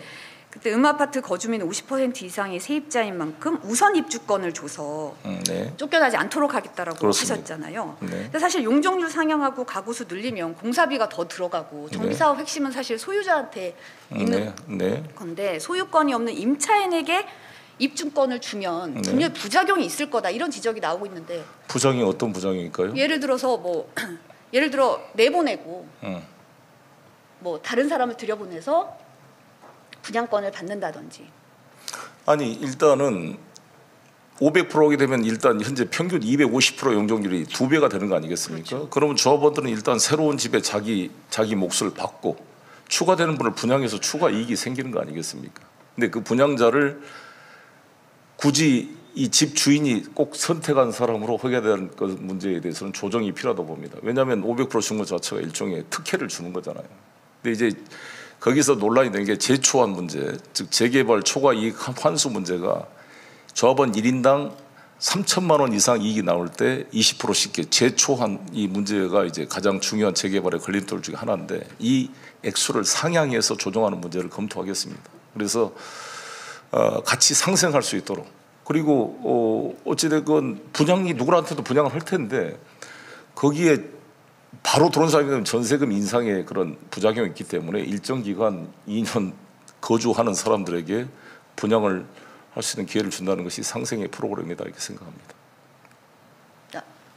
분양의 기회를 준다는. 분양 수분양의 기회 받을 수 있는 그 집에서. 그럼 기존의 재건축 아파트 같은 경우는 임차인의 경우에 굉장히 적은 금액이 아무래도 좀 낮은 금액. 그래서 그게 할 수 있는 게 누구나지 프로젝트다. 집값의 10%는 다 가지고 있기 때문에 집값의 10%만 있으면 그게 들어갈 수가 있게 만들어 준다는 거죠. 이제 공공개발이시잖아요. 그렇습니다. 공공개발에 있어서 그렇게 해가는 겁니다. 주로 SH가 주도해서 하겠다는 겁니다. 그러면 이제 음마아파트 재건축 같은 경우도 민간이 아니라 공공적으로. 아니 그 문제는 그 음마아파트의 어떤 방식이 될지를 같이 선택할 수 있도록 같이 협의를 해야 됩니다. 그걸 일방적으로 하시는 건 아니기 때문에. 다시 고도 제한 문제 잠시 여쭙겠습니다. 서울시가 지난 3월에 발표한 서울시 2040 도시개발 계획에 따르면 네. 사실 박원순 시장께서 이제 묶어놓으셨던 게 있잖아요. 고도 네. 제한 문제를 네. 풀었거든요. 네. 그래서 여의도 시범 아파트 같은 경우는 최고 60층 높이로 올라간다고 하고 네. 뭐 아까도 언급하셨지만 우세호 시장이 신속통합 기획이다 해서 속도전을 지금 강조하고 있는 상황인데 후보께서는 어떤 입장이신지 궁금합니다. 말씀드린 대로 신통 기획에 대해서 시도는 의미가 있다고 생각합니다만 저는 민간에게만 의존했을 때는 여러 가지 그런 또 문제가 발생할 수가 있기 때문에 공공개발, 제가 이번에 41만 호 공급은 주로 80% 부지가 공공부지를 이용해서 추진하는 것입니다. 그게 오히려 더 속도를 더 낼 수 있다 이렇게 생각합니다. 아까 둔촌동 이야기했습니다만 지금 철근값과 시멘트값이 천정부지로 오르고 있습니다. 그리고 중대재해기업처벌법이 통과돼서 공사기간을 단축할 수가 없습니다. 불가피하게 공사기간이 늘어나고 원자재값 상승으로 공사비가 상승이기 때문에 지금 이전에 시공사와 조합 간에 합의된 금액으로 공사를 할 수가 없는 상황이 돼 있어요. 그래서 이거를 조정을 했더니 조합원들이 불신해가지고 조합 집행부를 규탄하고 있는 게 둔촌동 지금 강동구 이게 지금 공사가 중단된 사안 아니겠습니까? 이러한 분쟁, 그리고 민간에 맡겼을 때 조합 집행부와 시공사, 조합원들 간의 갈등, 정보의 불투명 이런 것 때문에 수많은 분쟁이 발생하게 되면 공사가 오도 가도 못하고 중단돼 버립니다. 그럼 공급에 근본적인 차질이 발생하기 때문에 이런 것에 대한 관리 감독이 정확히 같이 병행돼야 된다. 이런 말씀드리겠습니다. 고도 제한에 있다. 고도 제한 문제는 풀어주는데 그 안에서 그게 의무적으로 해라는 게 아니라 그 안에서 경제성을 갖고 판단해야 되고, 이제 시범 아파트에도 저도 대학 4학년 때 그 시범 아파트 저 형 집에서 살았습니다만 그 아파트를 개발했을 때 이제 가장 문제가 일조권 침해 아닙니까? 오세훈 후보도 변호사 시절에 일조권 침해 가지고 유명해졌던 건데, 과연 그러면 500% 35층 이걸 했을 때 동간의 일조권 침해 문제를 어떻게 해결할 거냐 이 과제인데, 저는 그런 대안을 가지고 있다 이런 말씀을 드리겠습니다. 새로운 그런 건축 기법과 공학이 필요하다 이런 말씀을 드리겠습니다. 네. 그 문재인 정부 국정 운영 성공과 실패에 대해서는 뭐 논란이 있겠지만, 만약 실패한 부분을 굳이 지적을 한다면 국정 운영이 그 본연의 목적에서 좀 벗어나서 약간 이념적인 지향 이런 데 편향됐지 않았나 이런 지적들이 있습니다. 특히 이제 주택 정책 같은 경우는 가장 근본적인 목적이 주택 안정적 공급, 그리고 그 가격의 안정 이런 것들이 가장 중요한데, 실제로 문재인 정부 초기에 주택 정책은 이 부자 징벌적 징세를 통한 등의 그런 정책의 주안점을 뒀고, 부동산 정책의 핵심 골간이 징벌적 가세라고 볼 수 있습니다. 그렇다면 여기에 대해서 결별한다는 건 처음에 말씀하셨듯이 부족한 정도가 아니라 기본적으로 문재인 정부의 부동산 정책은 실패했다 이렇게 규정할 수 있는 거 아닐까요? 어떻게 그게 부족한 수준으로 네, 평가할 수 있을까요? 뭐 실패 뭐 이렇게 다 규정한 것은 좀 그렇고요. 뭐 십자가 받기 하지 마시고 문제가 있었죠. 잘못을 제가 수차례 반성을 했고, 근데 이제 전 세계적으로 유동성이 높아지고 금리가 인하되기 때문에 갈 데가 없어 부동산은 몰린 측면도 있습니다. 그래서 미국도 다 올라오고 다 올랐는데, 우리의 가장 큰 문제점은 인식이 그냥 집 한 채만 가져라 한 사람이 두 채 가지지 말아라. 그래서 제가 이런 말을 했어요. 소련 공산당도 모스크바에 집이 있고 다차라는 별장을 지방에 다 가지고 있는데 1인 1주택을 고집한다는 것은 그건 옳지 않는 것이다 이런 주장을 했고, 오히려 1가구 2주택도 시골에 부모님들 모시는데 무슨 모텔에서 모실 겁니까? 나는 이런 문제에서 과감히 풀어야 된다 이런 주장을 한 거고요. 그래서 부동산 세금을 그런 징벌적 수단으로 쓰면 안 된다 이런 점을 강조하고 있습니다. 네. 사실 서울시정은 뭐 거의 국가 수준의 시정이기도 합니다. 일부 외교 국방을 제외하면 그런 차원에서 다양한 문제들인데, 이번에는 교통방송 문제를 포함한 좀 민감한 현안들을 종합적으로 해서 우리 하태원 위원께서 질문해 주시겠습니다. 네, 소개받은 하태원입니다. 1시간 10분 만에 이제 얘기를 하게 되는데, 지금까지 재밌게 잘 듣고 있습니다. 여기 플로어에 계신 우리 선배 임원분들이나 다들 재밌게 듣고 있을 것 같은데요. 제가 5번째 질문 순서를 받았지만 지금부터 하는 게 더 중요할 수 있으니까 귀를 쫑긋하고 한번 들어봐 주셨으면 좋겠습니다. 제 유엔의 제 5본부 유치 공약이 저는 상당히 참신하게 그렇게 들렸고 만약 그게 실현이 가능하다면 굉장히 획기적인 전환을 가져올 수 있는 그런 창조적 에너지를 줄 수 있는 후보라는 말에 공감을 하는데, 결국 문제는 제5본부가 유치가 가능하겠느냐, 그에 대한 부분인데, 물론 아직은 공약 단계이기 때문에 뭐 구체적인 청사진이 어디까지 만들어졌을지 모르겠지만, 뭐 저희 관훈 토론에 나오셨으니까 어느 정도는 조금 해답을 오셨을 거라고 믿고 한번 그 실현 가능성에 대해서 좀 설명을 해주십시오. 네, 유엔 5본부를 유엔 아시아 본부로 지금부터 이제 부르려고 합니다. 이게 좀 시민들이 좀 이야기가 그래서, 유엔은 고정돼 있는 조직이 아니라 당면한 인류사적 과제를 해결하기 위해서 계속적으로 기구가 만들어지고 있는 형성 단계입니다. 2차 대전 종전 말기에 2차 대전 문제를 처리하기 위해서 뉴욕 유엔 본부와 제네바 본부가 만들어졌습니다.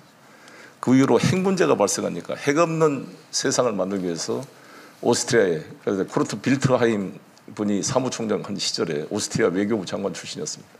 이것을 IAEA 국제 원자력 기구를 만들고 그 반핵 관련 중심으로 핵 문제 중심으로 제3본부가 비엔나에 만들어졌습니다. 90년대 들어와서는 기후변화 문제가 심각하니까 이로부터 인류를 지키기 위해서 UNFCC 기후변화 회복도 시작해서 그 관련 문제를 하기 위해서 케냐 나이로비에 제4본부가 만들어졌습니다. 그런데 정작 3분의 2 인구가 살고 있는 이 아시아에는 아시아 본부가 없기 때문에 이것의 필요성들이 세계적 공감대를 만들어가고 있고, 카자흐스탄이 이미 자기가 유치하겠다고 발표까지 했습니다. 그래서 제가 반기문 총장을 만났습니다. 전폭 동의하고 필요성에 공감했습니다. 그동안 그러면 왜 이게 안 됐느냐? 외교적 이니셔티브를 누가 어떤 조직이 하지 않았다. 두 번째는 재정적 결단이 없었다. 왜냐하면 이걸 하려면 유엔에다가 부지와 건물을 제공해야 됩니다. 모든 본부가 그렇게 했습니다. 유엔이 돈이 없기 때문에.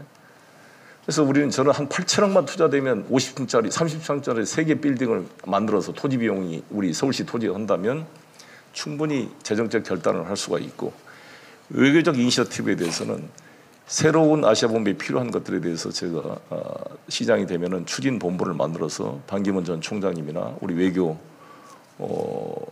관들을 모아서, 또 한덕수 총리 내정자나 박진 외교부 내정자도 제가 말씀을 드렸더니 전폭 동의하고 만약에 서울시장이 된다면 초당적으로 협력하겠다 그런 약속을 받았고, 윤석열 당선인을 제가 부처님 오신 날 만나 오찬을 같이 했는데 윤석열 당선인께도 제가 이야기를 했습니다. 이걸 유치한다면 윤석열 정부의 최대 성과가 될 수 있을 것이다. 만약 노무현 대통령 때 유엔 사무총장을 우리가 만들어서 여야를 떠나 외교적 성과를 이뤘다면 이것은 윤석열 정부의 성과가 될 것이다. 마치 제가 인천시장 때 야당이었지만 이명박 대통령과 협력해서 GCF 그린 클라이미트 펀드 본부를 유치했습니다. 우리나라의 유엔기구가 27개밖에 없습니다. 태국, 필리핀보다 적습니다. 10,000개가 넘는 유엔 관련 기구 중에 7만여 명의 지금 직원이 살고 있는데, 우리 대한민국이 유엔 분담금 비율이 7,500만 달러, 약 2.78%의 분담을 하고 있는데 유엔 직원은 120여 명밖에 안 된다 그럽니다. 우리 아이들에게 정말 유엔에서 일할 수 있는 새로운 기회창을 열 수 있도록 저는 가장 준비되어 있는 사람이 송영기라고 저는 자신합니다. 왜냐하면 제가 얼마 전에 레종도네르 오피시에 프랑스 최고 국가 훈장을 받아서 마크롱 대통령에게 이 문제에 대한 도움을 부탁한 편지를 보냈습니다. 훈장 수에 대한 감사의 표시와 함께. 러시아 오르지나 드로비지 국가 훈장을 받은 사람이고, 칭화대 제가 방문학자로서 시진핑 핵심 측근들과의 네트워크를 가지고 있습니다. 일본 고노웨이 아들 가이무다이 씨는 저하고 17년 친구입니다. 커트 캠벨 아시아 자르라고 하는 저하고도 친한 친구 사이입니다. 다 제가 20년 외교통일위원장으로 싸웠던 외교연맹을 총동원해서 제 임기 안에 유엔 총회에서 이 유엔 아시아 본부가 의결될 수 있도록 최선의 외교적 역량을 가동하겠다는 말씀을 드리겠습니다. 네, 30초 질문했는데 5분 답을 주신 거 보니까 자신 있는 분야였나 봅니다. 질문에 실패한 거 아닌가 하는 생각이 드는데, 윤석열 당선인, 한덕수 총리 후보자 등등하고도 네트워크를 한다고 하시는 거 보니 협업이 좀 이루어질 것 같은 생각이 드는데, 자, 유엔 본부를 유치하겠다고 하시는 그 공약 속에 보니까 사드 배치보다 낮은 비용으로 서울보다 안전한 도시로 구현할 수 있다, 이런 말씀을 하셨어요. 중국, 러시아도 우리를 위협할 수 없고 아무도 도발할 수 없는 도시가 될 수 있다고 하는데, 일견 맞는 말씀 같은데, 그걸 한 뒤집어서 생각해 보면 혹시 그 유치 자체를 이용해서 무슨 인계철선 같은, 그러니까 안보의 방패막이 역할을 하려고 하시는 것 아닌가 하는 그런 우려를 표시하는 분들이 있는데, 그 주한미군이 인계철선이란 말 굉장히 싫어하거든요. 그래서 쓰지 말아달라고 공식적으로 요청을 했고, 지금은 아예 그런 개념 자체를 폐기했는데, 혹시 그런 생각을 갖고 계신 겁니까? 인계철선이라는 개념보다는 유엔이 평화를 유지하는 사명을 여기서 감당한다 이렇게 이해하면 될 것 같고요. 우리 대한민국은 유엔 소총의 의결로 50선거로 만들어진 유엔이 만든 나라라고 할 수도 있고, 유엔이 만들어진 이후로 6.25 때 최초로 유엔군을 파견한 곳이 또 대한민국입니다. 지금도 유엔군 사령부가 있고, 따라서 대한민국은 유엔과 뗄래야 뗄 수가 없는 인연이 있는 곳이고, 세계에 가장 분단이라는 현실이 남아있는데도 개발도상국에서 선진국으로 웅크타트가 공시로 인정한 정말 유엔이 자랑할 만한 그런 10대 경제대국이 됐기 때문에 유엔이 여기에 와 있어야 될 여러 가지 역사적 이유가 있다고 생각합니다. 네. 또 하나 굉장히 미묘한 이슈 중에 하나가 TBS 교통방송 문제가 네. 될 것 같습니다. 아마 서울시장에 당선되신다면 뭐 어쨌든 그 부분에 대한 문제제기가 있을 것 같고요. 실제로 경쟁 후보인 오세훈 현재 서울시장이죠. 서울시장은 뭐 지방선거를 이긴다는 그런 가정이겠지만, 그리고 서울시의회 구조 역시 달라진다는 가정이겠지만, TBS 교통방송의 성격을 아예 교육방송으로 바꿔보겠다 하는 얘기를 했어요. 일단 그 취지에 동의하시는지 한번 여쭤보고 싶고, 두 번째는 그 교통방송을 건드리겠다고 하는 그 저희에는, 그 기저에는 김어준이라는 어떤 형평성을 잃은, 현저하게 정치적 형평성을 잃은 사람에 대한 어떤 손보기 차원 아니냐, 그런 지적들이 있는데 그 두 개에 대한 답을 좀 주십시오. 일단 EBS를 비롯한 다른 교육방송이 있는데 굳이 TBS를 교육방송으로 바꾼다는 것은 상당히 좀 다른 명분이 아닌가 생각이 들고요. 교통방송이 중요한 이 교통의 흐름에 아침에 출퇴근하는, 오후에 출퇴근하는 운전자한테 소중한 정보를 제공하고 있다고 생각합니다. 근데 문제는 이제 그게 시사 프로그램이 들어가 있어서 그게 논란이 되고 있는데, 저는 보수든 진보든 간에 항상 이 언론의 공정성과 균형성, 사실에 기초한 것은 당연히 강조돼야 한다고 생각합니다. 김어준 진행자가 정치적 형평성을 잃었다는 지적에는 동의하십니까? 글쎄, 그런 문제는 뭐 지금 거기만 그렇겠습니까? 지금 보수 언론이나 내기에 얼마나 형평성이 어긋나고 있습니까? 기울어진 운동자에 그나마 그렇다고 이야기하는 게 균형 있게 목소리를 이렇게 밟으려고 하는 것이 과연 옳은 것인가? 그것은 언론 내부에 서로 상호 비판, 자정에 맡겨야 되는 것이지, 국가 권력이라는 게 지방 권력이든 마찬가지로 언론에 개입하는 것은 옳지 않다고 봅니다. 저는 언론이든 예술이든 김대중 대통령이 말씀한 것처럼 지원하되 간섭하지 않는다, 이 원칙이 중요하다고 생각합니다. 국제학교 부분에 대해서도 한번 말씀드리고 싶은데, 유엔 제오본부 관련된 연관 질문입니다. 그래서 체드윅 국제학교 얘기를 했는데, 만약에 용산이나 어디가 됐건 그런 국제학교가 유치될 수 있겠죠. 만약에 제 유엔 본부가 생긴다면, 그 경우에 이제 뭐 어쨌든 뭐 교육의 기회, 일단 굳이 외국의 유학을 가지 않더라도 국내에서 비슷한 수준의 교육을 받을 수 있는 기회의 장이 열릴 수 있다는 논거를 제시했는데, 그 체드윅 국제학교라는 게 사실은 좀 뜯어보니까 오늘 모 일간지에도 크게 기획기사가 났던데 원래 목적과 다르게 운영이 되고 있고요.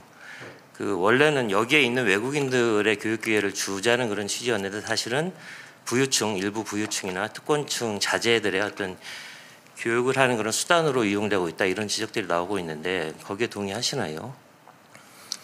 일단은 국제학교는 원래 목적이 거기서 일하는 국제관계 직원들 자녀의 교육 기회를 제공하기 위한 것입니다. 우리도 어디 지방에 출장이나 어떤 직장을 이전하게 되면 가장 고민하는 게 우리 30, 40대 아빠들이나 엄마들은 자녀 교육 문제입니다. 교육기관이 없으면 서울하고 이중 살림을 해야 됩니다. 외국에 파견될 때도 마찬가지일 것입니다. 그래서 저도 GCF 그 녹색 기후기금 유치하는데 독일의 본과 폴란드고 나미비아 이런 데과 치열한 경쟁을 했는데, 이 체딕 스쿨이 그 유치에 상당히 그런 가점 요인이 됐습니다. 여기 유엔 직원들 왔을 때 자기 자녀들을 어떻게 보낼 거냐. 그래서 근데 문제는 그 학교가 지금 LA에 있는 학교로 미국의 순위 20위 안에 들어가는 상당히 좋은 학교입니다. 근데 유치했을 때 그만큼 충분한 학생 수가 안 되니까 외국인이 그 정도 이 학교가 유지가 안 됩니다. 그래서 일부 내국인을 불가피하게 받을 수밖에 없는데 아마 지금 40%까지 일정 조건이 되는 내국인 자녀를 지금 받고 있습니다. 근데 원래 목적은 외국인 자녀를 위한 것이기 때문에 만약에 이 유엔 본부를 유치해야 된다면 유엔 본부 유치와 관련 특별법을 만들어야 된다고 봅니다. 그걸 만들어서 그와 관련된 그 자녀들을 교육하는 교육기관을 만들 때 일부는 내국인한테도 일정 조건이 되는 사람들한테 기회를 부여할 수밖에 없을 것이다. 그것이 우리 서울에 있는 자녀들이 글로벌 수준으로 교육받는 데 기회가 될 것이고요. 서민들에게는 장학금 제도를 좀 많이 활용을 해서 기회도 늘려가야 된다 이렇게 생각합니다.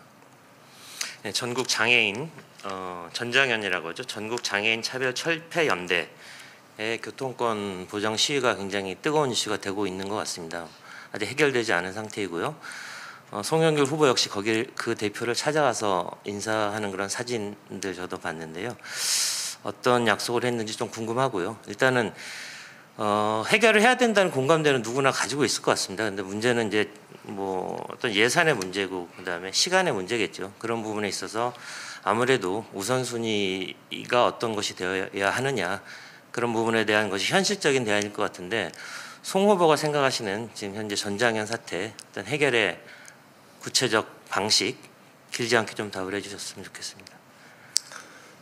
일단 우리 장애인들이 휠체어를 타는 장애인들이 이동할 수 있는 특장처가 한 680여 대 있는 걸로 알고 있습니다. 뭐 여러 가지 다양한 형태로 있는데요. 이것을 제가 매년 20%씩 제 임기 안에 2배로 이걸 늘리겠다 이런 지금 공약을 준비해서 발표할 거고요. 그 다음에는 이제 휠체어를 타지 않는 일반 발달 장애인이나 이런 분들은 주로 이제 바우처를 이용해서 25% 택시 요금을 내면 75%는 시가 보존하는 식으로 되어 있습니다. 이것을 1,000원 택시로 만들어서 이 비휠체어 장애인들에 대한 교통 편의를 제공할 계획인데요. 이러한 재원 대책 마련도 같이 지금 하고 있습니다. 총무님 혹시 짧게 하나 질문 가능할까요? 네. 네, 하나만 더 언론하겠습니다. 그 4.1제 공약도 꽤 뭐 저 같은데 근로 언론인이 근로자인지 모르겠는데 하여튼 근로자에게는 꽤 귀에 다가오는 그런 공약이고요. 뭐 저희가 주 5일제 할 수 있겠냐 했을 때 상당히 회의적인 시각이 많았지만 결국에는 잘 정착이 돼 있고요. 지금 아마 대부분 언론인도 주 5일제를 하지 않나 하는 생각을 하고 있습니다. 그만큼 이제 관심이 뜨거운 이슈가 될 텐데요. 저는 좀 그런 생각이 듭니다. 일단 공공 분야에서 이제 시범 운영을 해보겠다는 말씀하신 게 맞죠? 맞나요? 그렇습니다. 예. 네. 그 경우에 언뜻 든 생각은 이제 공공 분야에 계신 분들이 4일제 하게 되면 그 행정의 어떤 그 지금과 같은 질의 행정의 어떤 서비스 질이 보장이 되겠느냐. 갔는데 뭐 돌아서야 되고 막 그런 거 아닌가 하는 생각이 드는데 굳이 공공 분야를 먼저 콕 집어서 혹시 만만해서 그런 건지 거길 탁 찍어서 그렇게 4일제를 하겠다 하시는 뭐 무슨 이유가 있나요? 제가 서울시장이 되면 뭐 민간 부문을 통제할 수가 없기 때문에 제가 통제할 수 있는 공공기관부터 시범적으로 해보겠습니다. 그래서 우리가 코로나 때 재택근무를 해봤고 앞으로 이제 기가바이트 서울 시대를 만들려고 제가 계획을 지금 세우고 있는데요.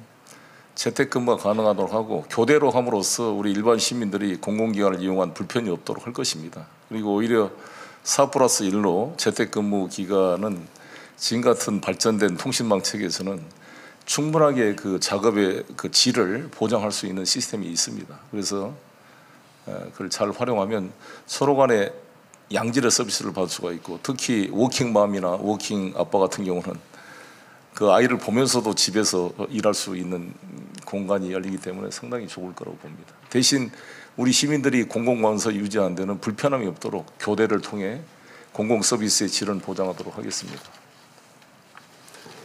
예, 일단 이로써 한 1라운드 일단 질문을 한번 진행을 해봤습니다. 보통 이제 1라운드 끝나면 잠깐 이제 이 초청에 응하신데 감사하는 기분으로 기분 좋은 질문을 좀 드리는데 오늘 시간이 넘어서 3개만 제가 드려볼까 합니다. 우리 송 후보자께서는 사실 시골이 고향인데 형제 4분과 그 큰 조카 5분이 사법고시와 행정고시에 합격한 뭐 천재 집안으로도 또 소문이 많이 나 있습니다. 아버님이 뭐 워낙 다독을 하셔서 그런 게 영향을 받았다는 이야기도 있고 실제로 또 송 후보자는 초선 의원 시절에 국제회의에 참석했다가 북한 대표가 자신보다 훨씬 영어를 잘하는데 충격을 받아서 열심히 영어 공부를 또 하셔서 상당히 능숙한 영어를 구사하시고 그 이후에도 중국어, 일본어를 방송통신대에서 공부하시고 또 지금 러시아까지 배우고 있다고 합니다. 그렇게 집안이 다 고시도 합격하고 열심히 공부하고 이런 좀 비결이랄까요, 집안의 공부에 관련된 이런 게 혹시 있으시면 이 자리에서 한번 소개를 해주실까요? 뭐 특별한 건 없고요. 저희 그 이신작칙이라는 것처럼 아이들은 아버지를 보고 따라 배운다는 것처럼 제가 생각하는 아버지의 모습은 항상 뭔가 책을 읽고 있는 모습이었습니다. 어렸을 때 기억이.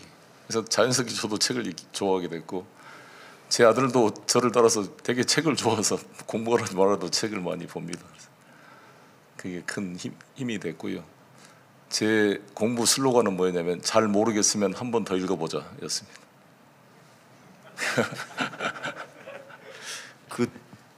송 후보가 워낙 체격이 좋습니다. 82라고 하던데 네. 손발도 길고 그래서 사실 보면 그렇게 지적으로는 안 보이는데 정말 오늘 답변하시고 들으니까 굉장히 공부 열심히 하시고 정책에 대해서 이해도가 깊으신 것 같습니다. 시간이 많지 않은 관계로 일단 사실은 2차 질문들이 많이 준비되어 있는데 각 그 패널별로 한 개 정도씩 꼭 했으면 이건 건너뛰기 어렵다는 질문을 하나씩 좀 해주시고 송 후보자께서 2라운드에서는 좀 질문을 짧게 답변을 좀 짧게 네, 해서 알겠습니다. 지금 플로에도 아주 좋은 질문이 들어와 있습니다. 이것도 같이 소화를 했으면 합니다. 네. 그래서 2차 질문은 처음 순서대로 진행을 하도록 하겠습니다. 그럼 먼저 김정근 의원 시작해 주시죠. 2차 질문도 사실은 많이 준비했는데 뭐 어떤 질문을 할까 고민이 좀 있습니다. 그래도 많은 분들이 제일 관심 있어 하실 대목이 아무래도 정치인 송영길의 행보 문제인 것 같습니다. 우리 후보님의 최종 목표가 사실 서울시장은 아닐 것이다 라는 그런 추론 관측들이 많은데요. 당선되면 당연히 이제 차기 대권주자로 우뚝 서시게 되십니다. 서울시장을 과연 대선으로 가는 정치적 디딤돌로 활용하는 게 아닌가 하는 그런 시선도 있습니다. 어떻게 생각하십니까? 네, 저는 서울시장을 이제 당선된다면 처음 하는 거 아닙니까? 그래서 지금 8년을 목표로 기획을 하고 있습니다. 그래야 성과가 나올 수 있고요. 오히려 이 질문은 오세훈 시장님이 이번에 한번 4선이 되기 때문에 또 5선한다 할 수가 없기 때문에 더 직접적인 질문이 되지 않을까 싶습니다. 그 5년 후에 가는 토론에 대선 후보 토론 안 나오시는 거예요? 그때는 초청 안 하겠습니다. 자, 다음 두 번째 해주시죠. 예. 예, 뭐 외국어에 능통하시고 저 러시아 문제에 정통한 전문가로 알려져 있습니다. 그 러시아 푸틴 대통령과 친분이 있다는데요. 뭐 어떤 계기고 좀 어느 정도 뭐 있는지 좀 간략하게 말씀해 주시죠. 뭐 지금은 푸틴이 여러 가지 문제가 많아서 말씀드리기가 그렇습니다만 러시아는 우리에게 또 중요한 나라이기 때문에 호불호를 넘어서 알아야 된다라고 생각해서 제가 인천시장 때 그 러일 전쟁 때 침몰했던 바리약 그 영어로는 바이킹이라는 말입니다. 바리약 함대 깃발을 인천 시립박물관에 있던 거를 제가 러시아에 양도 임대하는 걸 계기로 친해져서 그쪽에서 이제 저한테 러시아 국가 훈장도 주게 되고 여러 가지 제가 독립문 관련된 문서도 받아오고 상호 교류를 해왔습니다. 그 인연으로 문재인 대통령 러시아 특사로 제가 가서 푸틴을 만나게 됐고 최근에 이제 우크라이나 이 침략 전쟁 때문에 상당히 좀 저도 비판을 좀 하고 있는데 제가 제렌스키 대통령과 문재인 대통령 통화를 할 수 있도록 제가 연결을 해줬습니다. 거기 안드레이라고 지금 현역 우크라이나 국회의원이 제 동생인데 지금 그 왓츠앱으로 지금도 소통하고 있고 얼마 전에도 저를 만나고 갔습니다. 이 양쪽을 그래서 제가 이재명 대통령이 당선됐으면 제가 특사를 차이면서 그 젤렌스키와 푸틴 사이에 어떤 절충안을 만들어 보려고 제가 계획을 했었는데 참 아쉬운 생각이 듭니다. 네, 다음. 그 이명박 대통령 시절에 4대강 사업을 하면서 그 시범 사업으로 경인 운하를 팠습니다. 네, 아라뱃길이라는 네. 이름으로.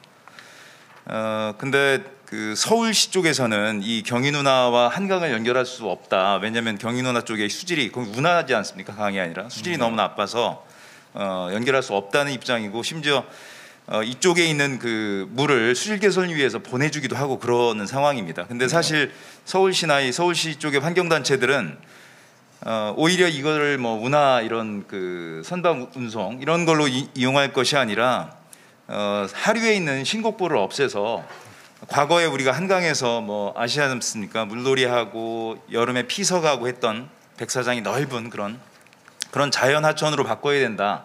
이런 주장을 해왔습니다. 그래서 사실은 그 문제를 가지고 서울시 안에서 인천 쪽하고 서울시 쪽 의견이 굉장히 많이 토론이 됐고요.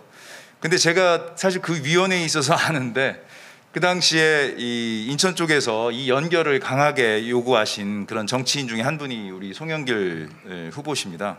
그래서 서울시장이 만약에 되신다면 이게 연결하실 겁니까? 아니면 그 환경단체에서 말하는 것처럼 자연하천으로 오히려 더 바꿔야 되는 겁니까, 한강을? 시장이 되면 지금까지 되었던 양쪽 의견을 잘 수렴해서 제가 많이 여기에 대해서 고민하고 공부를 해왔기 때문에 절충안을 찾아보도록 하겠습니다. 송 부장님. 네. 그 공급 확대 계획 네. 발표하시면서 41만 호를 네. 공급하신다고 하셨는데 구체적으로 어디에 어떻게 공급하실 계획인지. 예, 발표를 쭉 했습니다만 이제 마곡 강서, 용산, 흥태창, 그 영구 임대단지 재건축, 또 1호선 역사 개발, 그다음에 제가 내곡동 56만 평하고 구룡마을 15만 평에 대한 개발 계획을 발표를 했고요. 또 장기 미집행 공원과 난지도 이런 것들 활용을 해보고 있습니다. 근데 이 중에 하나 재밌는 제가 공약이 뭐냐면 지금 코로나 때문에 이제 물류가 늘어났잖아요. 택배가. 근데 택배할 수 있는 물류센터가 다 서울 도심에 없어서 외곽에 무너져가지고 쿠팡이든 대한통운이든 다 이게 엄청난 비용과 시간이 걸려서 제가 서울 시내 SH 공사가 가지고 있는 영구 임대주택단지 노후 단지 한 50여 개를 그중에 한 20몇 개를 개발해서 그걸 지하 공간을 개발해 도심 물류센터를 만들어서 아주 단거리에 바로 물류가 되도록 만들고 거기에 살고 있는 우리 영구 임대주택 주민들에게 일자리를 줘서 돈을 벌고 일자리가 생기는 아파트와 도심 물류를 해결하는 계획을 같이 발표했다는 말씀을 드리겠습니다. 예, 저는 김재현 패널이 못한 질문 중에 하나를 제가 그냥 픽업을 하고 싶은데요. 사실 그 양력을 딱 보니까 그 서울시장이 되신다면 진짜 그 어느 때보다 외교안보적 식견이나 국제적 감각을 갖추신 그런 서울시장이 될 수 있을 것 같습니다. 여러 가지 면에서 뭐 서울이라는 도시가 전 세계에서 몇 번째 손가락에 안 드는 그런 좋은 도시인데 그 안보관에 대해서 그 왼쪽에 이제 태극기를 달고 나오셨는데 그 북한의 핵 보유에 대해서 조금 불안한 생각을 갖고 있는 분들이 분명히 있는 것 같거든요. 그래서 이 기회를 들어서 그러니까 미국이 핵을 보유하고 있고 미국이 북한을 위협하고 핵으로 공격하려고 하는데 그 공격의 대상이 되는 북한이 핵을 갖지 말라고 어떻게 강요할 수 있느냐라고 하는 게 제가 이해하는 송영길 후보의 생각인 것 같은데 맞습니까? 그는 한 반면의 일부를 편집한 것이고 제 핵심 내용은 절대 핵 보유 북한을 용납할 수가 없는데 북을 핵을 포기하게 만들려면 우리가 소위 북한에 대한 폭격을 통해 군사적으로 해결할 수도 없는 거 아닙니까? 평화통일 원칙이 우리의 입장이고 또 전쟁이 나면 우리가 다 무너지기 때문에 그래서 그들이 생각하는 안보 위협을 해소를 해줘서 보장을 해줘야 핵을 포기를 우리가 유도할 수 있다. 이 측면을 강조했습니다. 한 가지 간단하게 아관파천이라는 얘기가 좀 사실은 귀에 좀 거슬리는데 개인적인 생각입니다. 근데 용산이라는 땅이 그 뭐 원나라, 청나라, 뭐 일본, 미국이라는 외국 군대가 주둔했던 사실을 뭐 모르는 사람이 어디 있겠습니까? 그런데 그 땅을 우리가 회복한다는 측면도 있는 거 아니겠습니까? 우리 대통령 집무실로 쓰면서 그동안 우리가 갖지 못했던 땅을 온전하게 우리가 가져간다는 측면에서는 긍정적으로 볼 수 있는 측면이 있는 거 아닌가요? 아니 그러니까 저희가 그래서 우리 노무현 대통령께서 이것을 LPP 그 계약을 통해서 평택으로 하기로 했는데 지금 10%밖에 반환이 안 돼 있어요. 이게 반환을 하려면 앞으로 미군이 평택으로 가더라도 서울에서 업무를 추진하는 일부 미군 부대가 남아 있습니다. 그게 3만 평 규모로 그걸 만들기로 돼 있어요. 거기까지 4년 동안 땅을 파헤칠 수가 없게 돼 있습니다. 토양 오염 문제를 하나도 검사도 못한 상황에서 왜 역사 생태문화공원으로 지금 반환받는 절차가 진행 중인데 대통령 집무실이 갑자기 끼어들어 가지고 모든 계획을 뒤틀리게 만드는 것인가에 대한 지적입니다. 예, 수고하셨습니다. 이 외에도 뭐 지금 사실 서울시의 현안이 되어 있는 심야 택시 문제라든지 뭐 다양한 질문들이 있지만 이게 미처 다 소화를 못하게 됐습니다. 근데 또 플로어에서 선배님들이 좋은 질문을 주셨습니다. 이게 참 사회자 패널로서 좀 부끄러운 또 날카로운 질문을 주셔서 소개를 좀 하고 답변을 좀 구해볼까 합니다. 금방 외교안보 문제가 나왔으니까 이 질문부터 드리도록 하겠습니다. 질문 내용을 일단 그대로 읽겠습니다. 유엔의 제5본부 한국 유치를 내세웠는데 송 후보께서는 과거 주한 유엔 사령부가 족보 없는 것이라고 발언한 바 있습니다.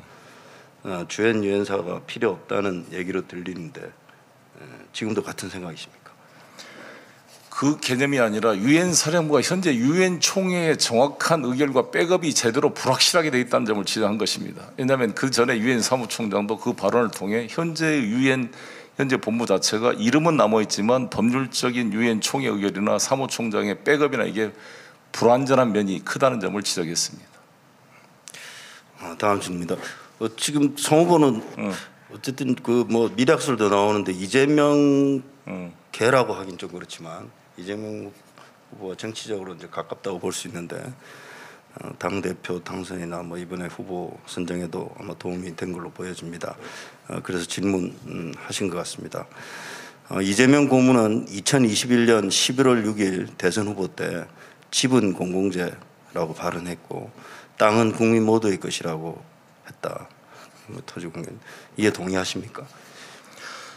일단 이재명 계란 말은 적절치가 않고 저는 누구 계보가 된 적이 없습니다. 저는 그냥 송영길이고 이재명 후보는 저보다 정치적으로 한참 후배 아닙니까? 국회의원 한 번도 안 해보신 처음 이제 국회에 들어오신 거 저는 5선 의원을 했고 정치로도 선배고 먼저 태어났고 나이로도 단지 저는 당대표로서 우리 당의 공식 대통령 후보가 되었는데 자기 계보가 아니다.